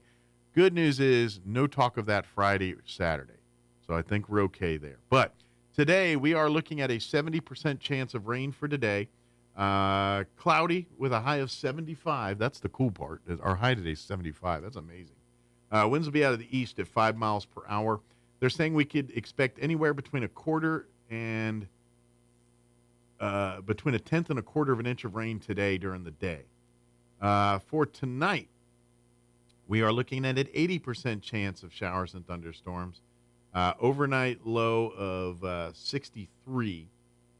Anywhere between a quarter and a half an inch of rain tonight overnight. Wednesday, we are looking at more of the same, a 70% chance of showers and thunderstorms pretty much all day. Mostly cloudy, high of 78 tomorrow, southeast winds 5 to 10. They're saying anywhere between a quarter and a half an inch of rain possible on Wednesday. Wednesday night, 50% chance of showers and thunderstorms, mostly cloudy, overnight low of 65. Thursday, day one of UFO Festival, there is a 40% chance for afternoon showers. Partly cloudy, 85 for a high, so it'll be relatively cool. That'll be nice. South winds 5 to 10. Thursday night, a 20% chance of rain. So a slight chance Thursday night, mostly cloudy, overnight low 67. Hopefully that doesn't impact drone show. I think drone shows are a little more forgiving than fireworks shows and that type of thing, but I'm not 100% certain. And then for Independence Day on Friday, mostly sunny and 92. Friday night, mostly clear, 68. Saturday, sunny and 97. That's going to be the UFO Festival, or normally the hot and crazy one. And then partly cloudy, 69 Saturday night. Sunday for the final day, there is a 20% chance at some afternoon showers. That'll probably be mostly wrapping up by the time those roll in. Sunny and 95 otherwise, and then Sunday night at 20%. So, I mean, other than Thursday afternoon, evening, that's our area where UFO Festival and rain might be a bit of an issue. But I think for the rest of it, we're going to be okay. So that's the word here. All right, it is 9:27. We're going to take a 2.5-minute break, and then Barbara Gomez will officially join us in studio to talk UFO Festival. Don't go away. Whether you're a homeowner, a landscaper, or a contractor, we all have reasons to dig. If you're planning to dig, this is just a friendly reminder that locating underground utilities is important. It's actually the law. Call 811 3 days before you dig. New Mexico Gas Company is one of the utilities that will come out free of charge to mark our underground lines up to the meter, so you'll know what's below. We're New Mexico Gas Company, and our priority is keeping you safe. That's why we're here. Learn more at nmgco.com. Summertime is the right time to move on into the Calico Cow Fabric and Gift Shop. The Cow is an authorized handy quilter long-arm dealer. They make their own quilts, shirts, and rope bowls right at the Cow. Come in and check out all the summer fabrics, plus stellar fabrics for our interstellar travelers. The Cow has Brothers Sewing Machines with warranties on sale now, and they can fix and perform maintenance on all brands. So log on to RoswellQuilting.com to order. The Calico Cow Fabric and Gift Shop, 200 East College in Roswell. Want to know how? Come see the Cow. Saddle up for a celebration of the bounty of Lee County during the 89th Annual Lee County Fair and PRCA Rodeo, August 1st through the 9th at the Lee County Fairgrounds in Lovington. With nonstop fun for the whole family, including an arts and crafts showcase, the carnival, concerts, Extreme Bulls event, and PRCA rodeos, the Pioneer Iron Chef contest, as well as the livestock shows, mutton bustin', fiddlers contest, and junior livestock sale, the Yucca Building exhibits, plus 4-H and open youth, the flower show, farm and garden, creative arts, the special rodeo, commercial vendors, and of course, the best fair food around. The concert series begins Friday, August 1st with the Hispanic Heritage Celebration and continues nightly Tuesday, August 5th through Saturday, August 9th. Visit LeeCountyFair.net for more exciting news and updates. The 89th Annual Lee County Fair and PRCA Rodeo, August 1st through the 9th at the Lee County Fairgrounds in Lovington. Come celebrate the bounty of Lee County. We'll see you at the fair. Looking to start, continue, or complete your higher education journey? Join the more than 5,700 current Greyhounds on their journey to student success. Eastern New Mexico University offers the most affordable higher education degree in the Southwest, and New Mexico residents can go to school tuition-free with the New Mexico Opportunity Scholarship. With online or in-person degrees, ENMU is the right choice for you. For more information, visit enmu.edu. ENMU, student success, that's what we're about. Here's a Mornings with Mike Winters fun fact. Turtles can breathe through their butts. We imagine you know some people who do that too, because that's where their heads reside. Here's Mike Winters. And good morning. It is 29 minutes after 9 o'clock, and joining us in the studio this morning from Main Street, Roswell, Barbara Gomez back with us this morning. Good morning. Good morning. Well, we're like a wake up away from the UFO festival here, pretty much. When I start this thing back in March, because I really do start January, March on this thing, I've always have this goal of saying, by May, I'll have this whole thing figured out. Everything will be good to go. No. Here it is, the 7th hour. And when you'll have it all figured out? About 4 o'clock Sunday. Right. I thought you were going to say 4 o'clock in the morning or 2 o'clock in the morning when I wake up and go, what? What did I forget? When the last folks are packing up, you're like, okay, now we got it all figured out. I'm good. But that's the beauty of UFO Festival. Yes. Yes, we can plot and plan, but it's a live event. Weather's going to do what it's going to do. Live performances are going to do what they're going to do. Mm-hmm. Fireworks are going to do what they're going to do. Drones are going to do what they're going to do. And changes are going to happen. Yep. So, and we do apologize for the changes. Sometimes there's changes in musicians who are not going to make it when they thought they were.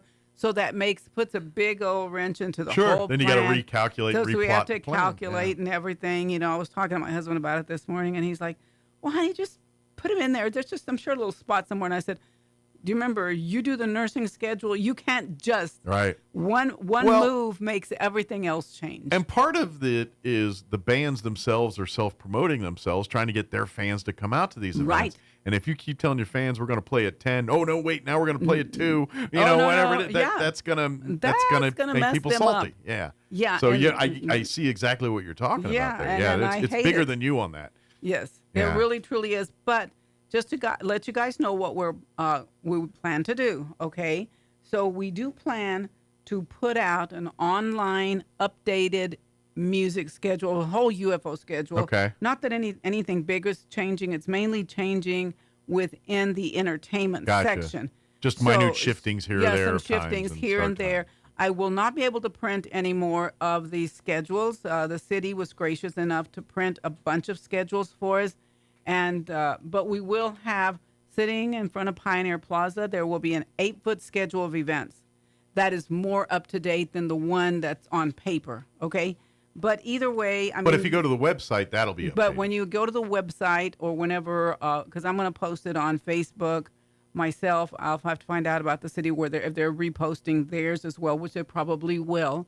So you'll have a more updated one. But it's going to be a lot of fun.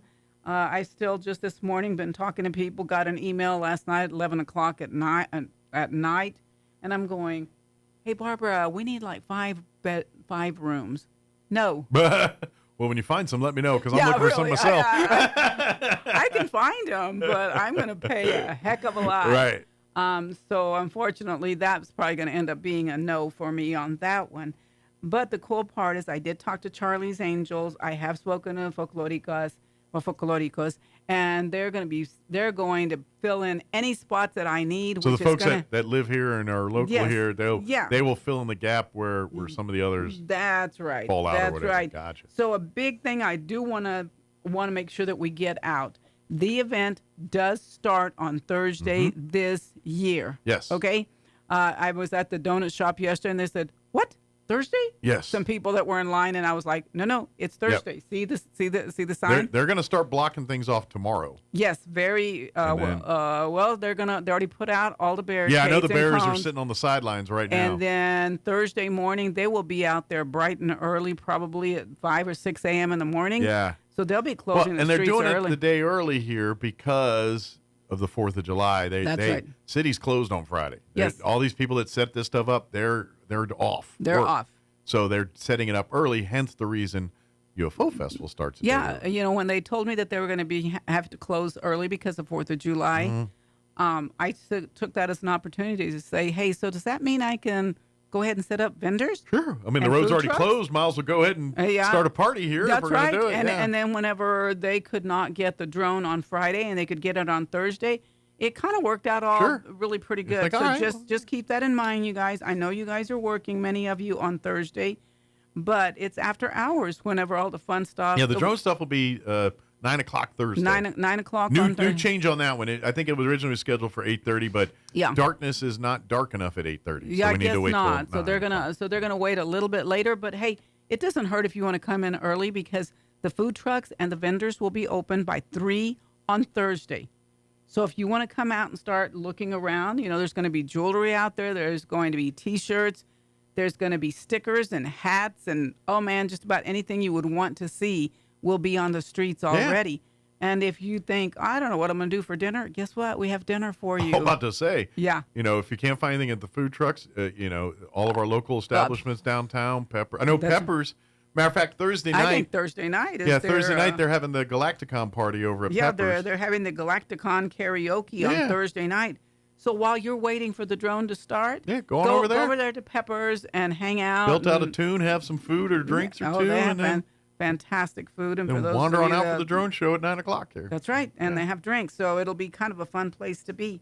So I do want to go over a couple of things and just let you guys know who some of our headliners, not headliners, but they're really great Some musicians. highlights of this year's. You know what I'm saying? We do have a headliner, but that doesn't mean that anybody else is coming. They're just fantastic bands. Quality local, talent throughout the weekend, basically. Quality talent. So I have a group called Alien Armor Progressive Space Rock. Now, this is all instrumental. Okay. And these guys are traveling from Arizona to be here. Okay. And they were so excited to be here. They said, we will play wherever you want us to play, Nice. Barbara. We'll be wherever you When want us I hear to. that in my head, I think of they're going to be like the Cantina Band in Star Wars. Maybe. No, maybe that's what they are. But we have a young lady called Janie Violet, also known as Cassidy Brown Alien. She's coming, I believe, from California, and is one of those that picked up the phone and called me and said, I just want to be a part of this. Can you find a spot for me? Find a place to stick me in. All right. And so she's got a great poster. So if you want to look at it on the City of Roswell, which is UFOfestival.com. Yes. If you go to entertainment and scroll down, there's some pictures Little there bios of and little some bios, of that. some of their pictures. So she's got bright pink hair, so it looks. And then once really you do that, cool. you can probably find links to their Spotify or wherever they keep their music where they go keep listen theirs. to it. Yeah. And then of course on Thursday night we're starting out the night with music with the Green Chili Gumbo Dixie Band. This Right. is the 44th Army Band. I know that sounds delicious, but they're here to play music, not serve you food. Yeah, so it's going to be the really fun Dixie music before the big event the drone happens. show here and everything. Now, keep in mind that Thursday night, the cultural stage will not be open. The cultural stage opens on Friday, Saturday, and Sunday. So the only. main stage only on Thursday. Yeah, main stage cultural on and main stage the rest of the rest of the week. Yes, that's correct. And then we have, of course, the Charlie's Angels, our champs here in local Roswell High School. I don't know how many champs they, but it's almost too many to count at this point. I do agree. Like they're like, how many? I don't know. We got I don't know. There's a whole room full of trophies. Sure. and So they're starting just right before the drone show and before the headliner for that night. The headliner for that night will be Mammoth Cult. Okay. And I understand that they are just getting ready to hit it big somewhere. So they inform me that I won't get them very cheap next time. So you're catching them on the upswing right now. I gotcha. And I'm saying, okay, well, let's take you while we can. How's that? And then, of course, this starts that drone show. And, of course, Friday we start up, and that day we open up both stages with things going on. So there will be DJs. There will be foam parties. Gotcha. There will be water slides. The water slide will be, it'll be right next, in between the street of the UFO Museum and El Toro Bravo. Okay. So they'll be right there, and Perfect. inflatables will be there also. Excellent. And so, your kids want something free to do, and it's getting hot, just run over there to the water slide. That's Let right. them run up and down that water slide. It is for free, you guys. Yeah. This is compliments of the City of Roswell's lodger's tax and their sponsorship Awesome. of this Very event. cool.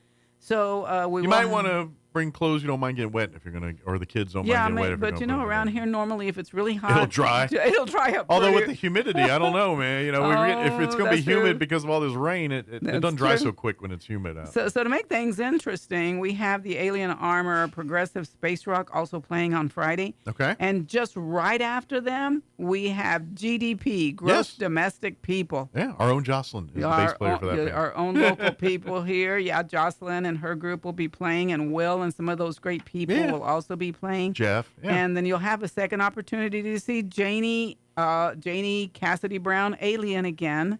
The Mammoth Cults will once again play that day. And then a local band that's played pretty much everywhere throughout the southeastern part. You know, they play in Artesia, they play in Ruidoso, they play at Inn of the Mountain Gods, they play at the Liberty. And usually you have to pay to see them, but it's New Groove. Okay. And they play an array of different music. Okay. You know what I'm saying? Everything from Hispanic music to more recent club music, to club, to cowboy, country music. So they play really everything. cover the gamut. Okay. They do play a lot of really fun party music. So come out and listen to them. And right after that, on Friday, we have Breaking Brass Band. Now, again, they are with the 44th Army Band. Okay. But this is their complete brass band. Oh, nice. Nothing but horns and everything else. I imagine they do a lot of like that jazz with their stuff. Yes, it is with very all the horns and jazzy, I'm everything. sure. Yeah. They did let me know that they really like chocolate. Nice. And a beer or two. And I was like, well, Good. good luck. You're in luck. We got those. Because we got that. So come Well, around. And anytime you get an opportunity to see any of the military bands in whatever form it is, whether it's one of their side groups or the official full band, go see it. They're always the best. And to put it this way, they have some of the best musicians that are in these bands. And I'm going to take this band. You're going to probably find some of the top brass players that ever, to play some of these instruments, because they do have a pretty stringent deal to get into that band. And so they asked me this time, Barbara, they always kind of put us at the beginning of the day or somewhere in the middle, and we really don't get a lot of, traffic. Nightlife. And they are really, really good. So I put them at the very end of the night on Friday night, so it's 8:45 to 10. Oh, cool. So that it's cooled off. You Perfect can go, lounging music. Yeah, bring your lawn chairs and sit out there and listen to them. So then on Saturday, we're going to have the Alien Costume Contest. That's going to start at 12 noon. Very okay? good. It's going to be high noon at the main stage, and it'll go on until 2:30 that afternoon. After they're done with the costume, the reason we kind of did that, number one, we had so many great musicians that we had to try to find a different place for the costume contest, but also that gives you guys time. If you want to be in the parade, that's Saturday. So if you want to be in the parade, you have time to get your costume or your float ready to go, things. and then meet us over there at the Wool Bowl, but at least by about 6:30 or 7. And then right after that, we have the Carson City Rebels playing. They're going to be playing from 5 to 6:30 on the main stage also. They come from Carlsbad. Okay. And they're very well known in Carlsbad as well. And our headliner starts at exactly 7 p.m. So that will be Josh Knight, which we had here last time. Remember, we met with Josh Knight. And then directly after him will be Tyrone Vaughn. Nice. And so they'll be playing that day. And which is Stevie Ray Vaughan's. Stevie Ray Vaughan's. His father played with Stevie Ray Vaughan. Yeah. And he's part of that whole Fabulous Thunderbirds. He was in that band. If you remember the 80s band Fabulous Thunderbirds, he was in that. Yes. Yeah. And of course, on the cultural stage, we'll also be having some things going on with, with the music there. Cise Baila will be dancing at 5 to 5:15. Right directly after them will be Dulzura. Dulzura is a very well-known Hispanic band. They've got a woman in their band that's incredible singer. And, I found last year that on the cultural stage, those people have no problem with getting out there and dancing. They have no problem getting out there and having a good time. Something shaking when they get going out there. That's right. That's right. And after you listen to Dulzura, you'll have another chance to hear the Carson City Rebels one more time.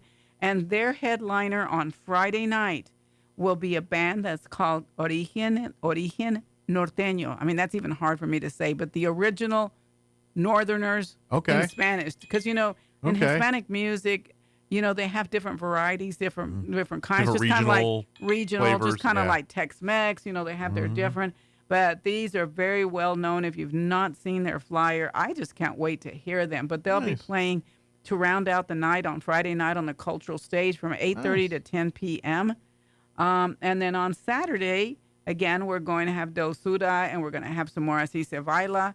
And Saturday night, New Groove will be rounding out the night as a headliner on the cultural stage. Well, and that's what I like. I know, and I get schedules are busy, but a lot of these bands, you're like, okay, I can't make it this time, but I can catch them the next night. So we're good. So you can kind of, now obviously if you're a huge fan, you want to catch them both nights, but you're like, man, I really want to see them, but there's this thing going on here, so I'm busy. No problem. They're going to be back the next night, so we'll just catch them the next night.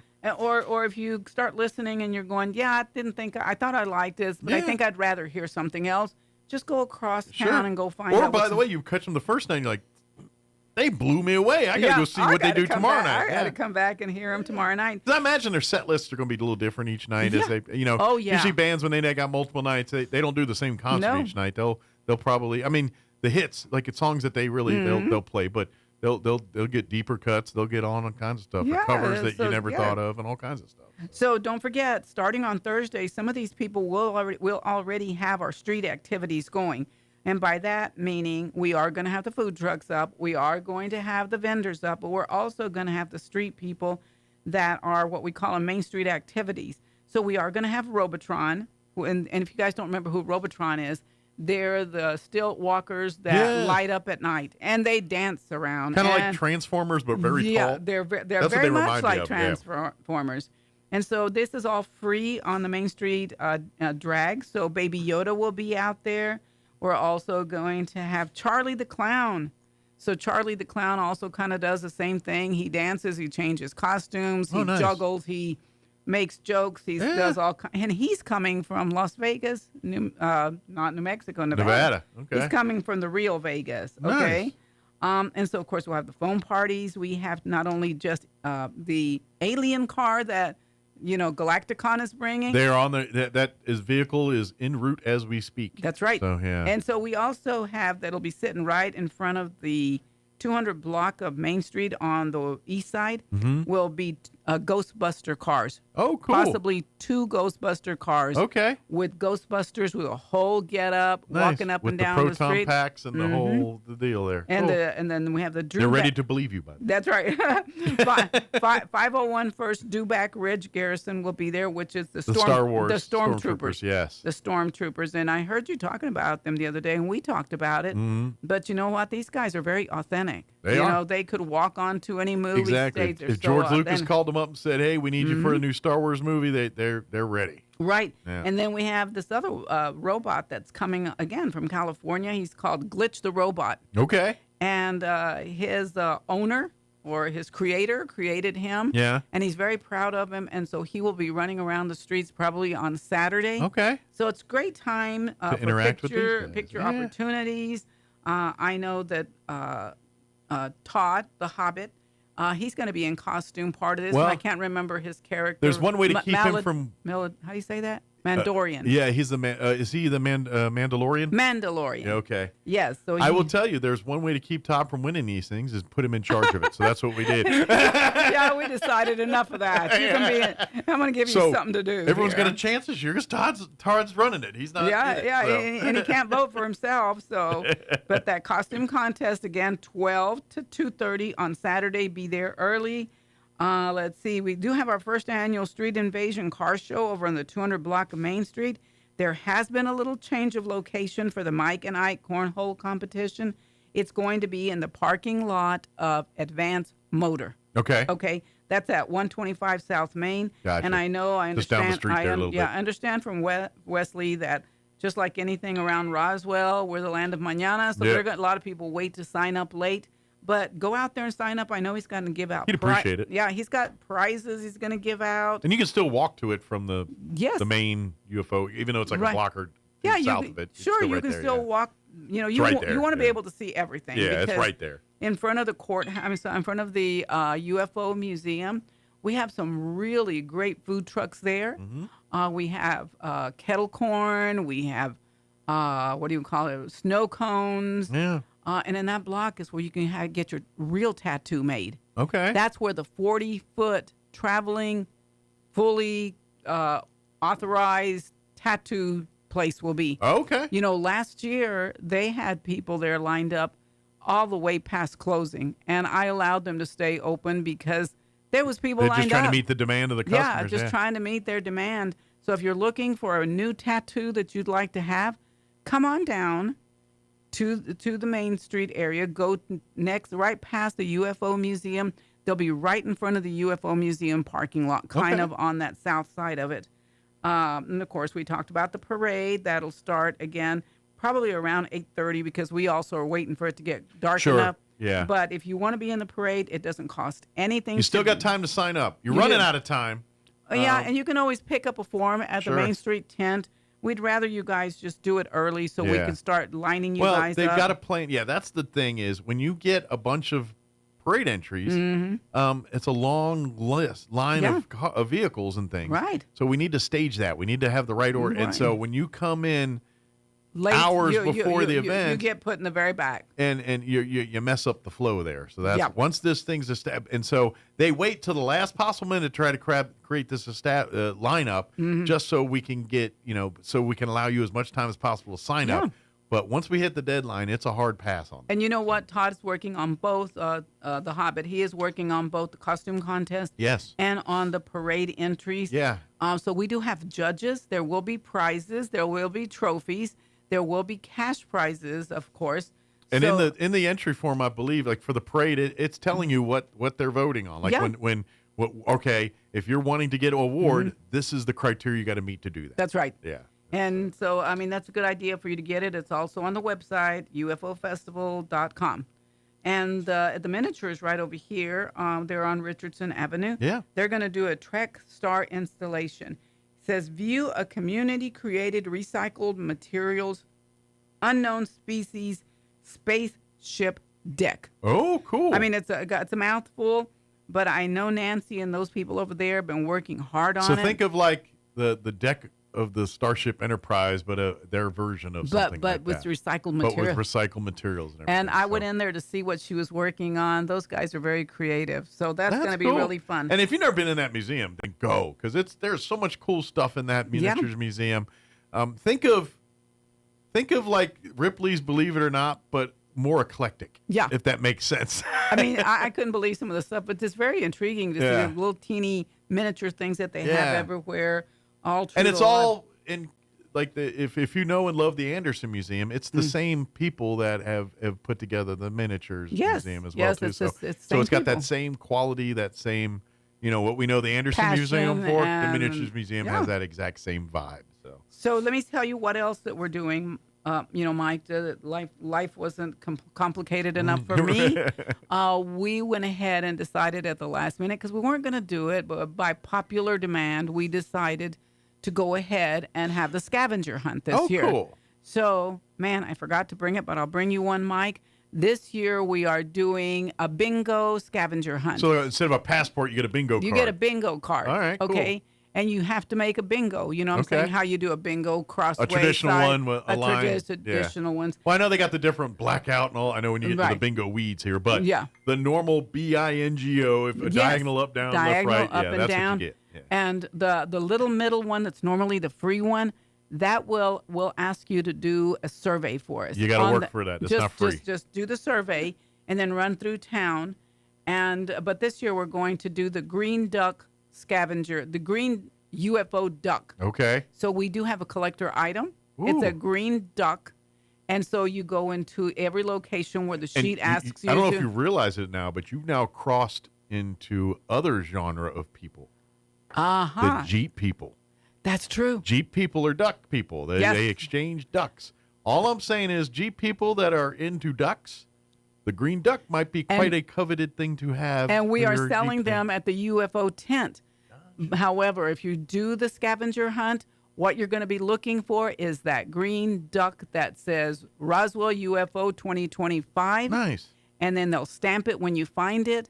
Once you have completed a bingo, you bring it right back to us, and we will give you a commemorative coin and some other swag. All right. So come back and you need a duck, you can buy the duck at the store there. Yeah, if you just say, I don't want to do the Don't steal the duck you find. I know you're like, that'll be look great in my Jeep. No, go buy your own duck. No. I was talking to Nancy at the museum yesterday, at the miniature museum, and she said, I'm a duck collector. I have to have a duck. And I said, just keep the one that you have. I'll get you another one. Does she have a Jeep by chance? Because that's a legit thing. Like it is. That's like the premise is like if you see a Jeep in a parking lot or something, you leave a duck on their door or whatever, and then you collect it. Now you've probably seen, because it's starting to get ridiculous with some people, but there's some Jeeps that literally the entire dashboard is just filled with ducks. Full of ducks. Now that's too much for my liking. I have my one duck up there.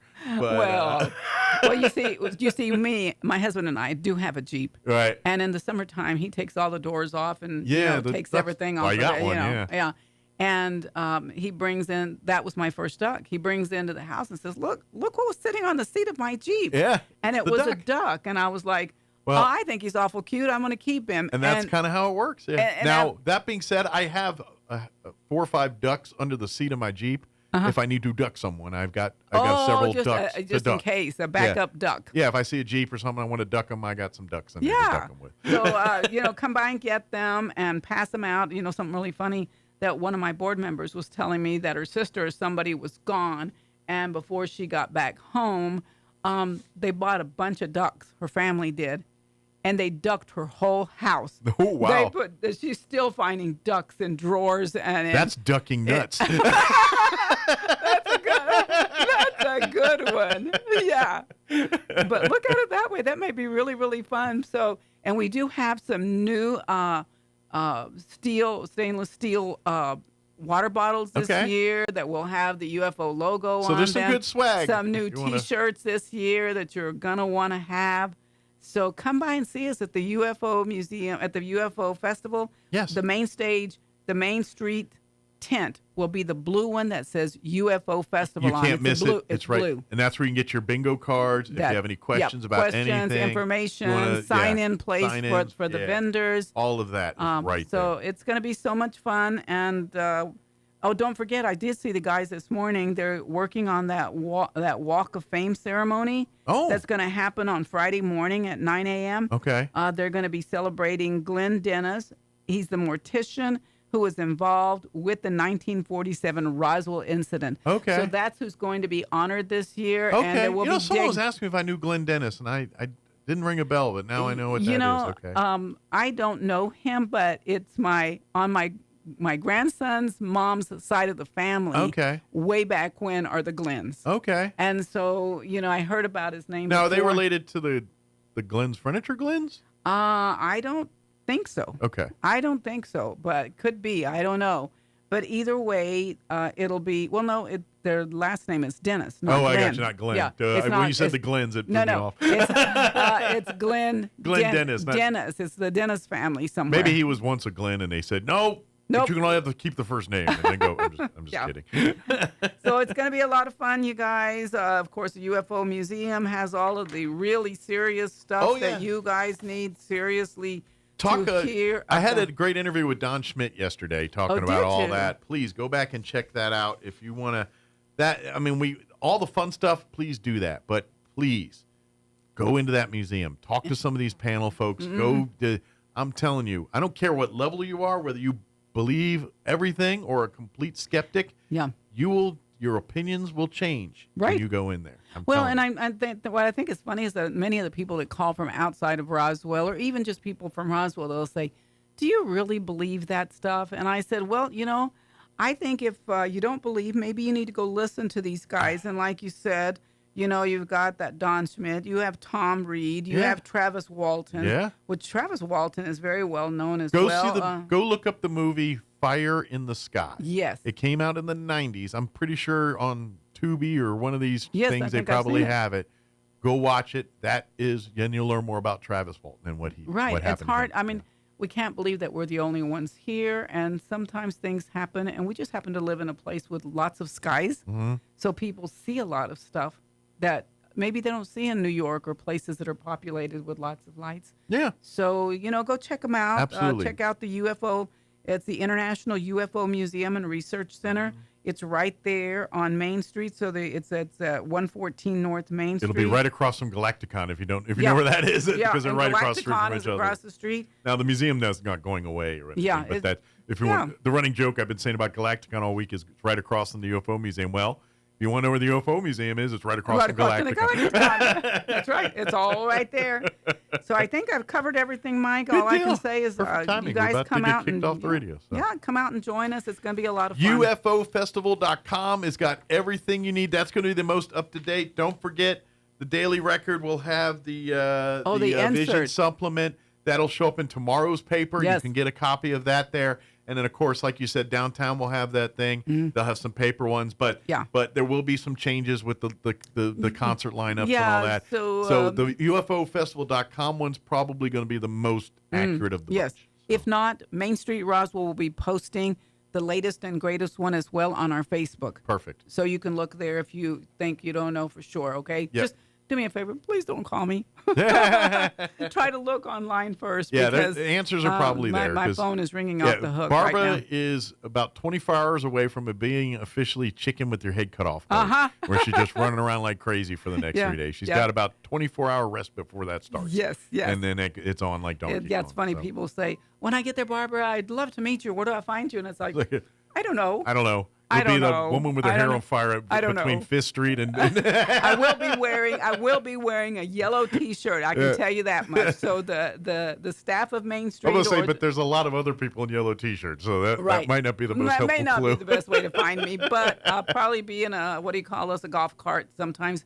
But this year, the staff is going to be wearing a blue shirt.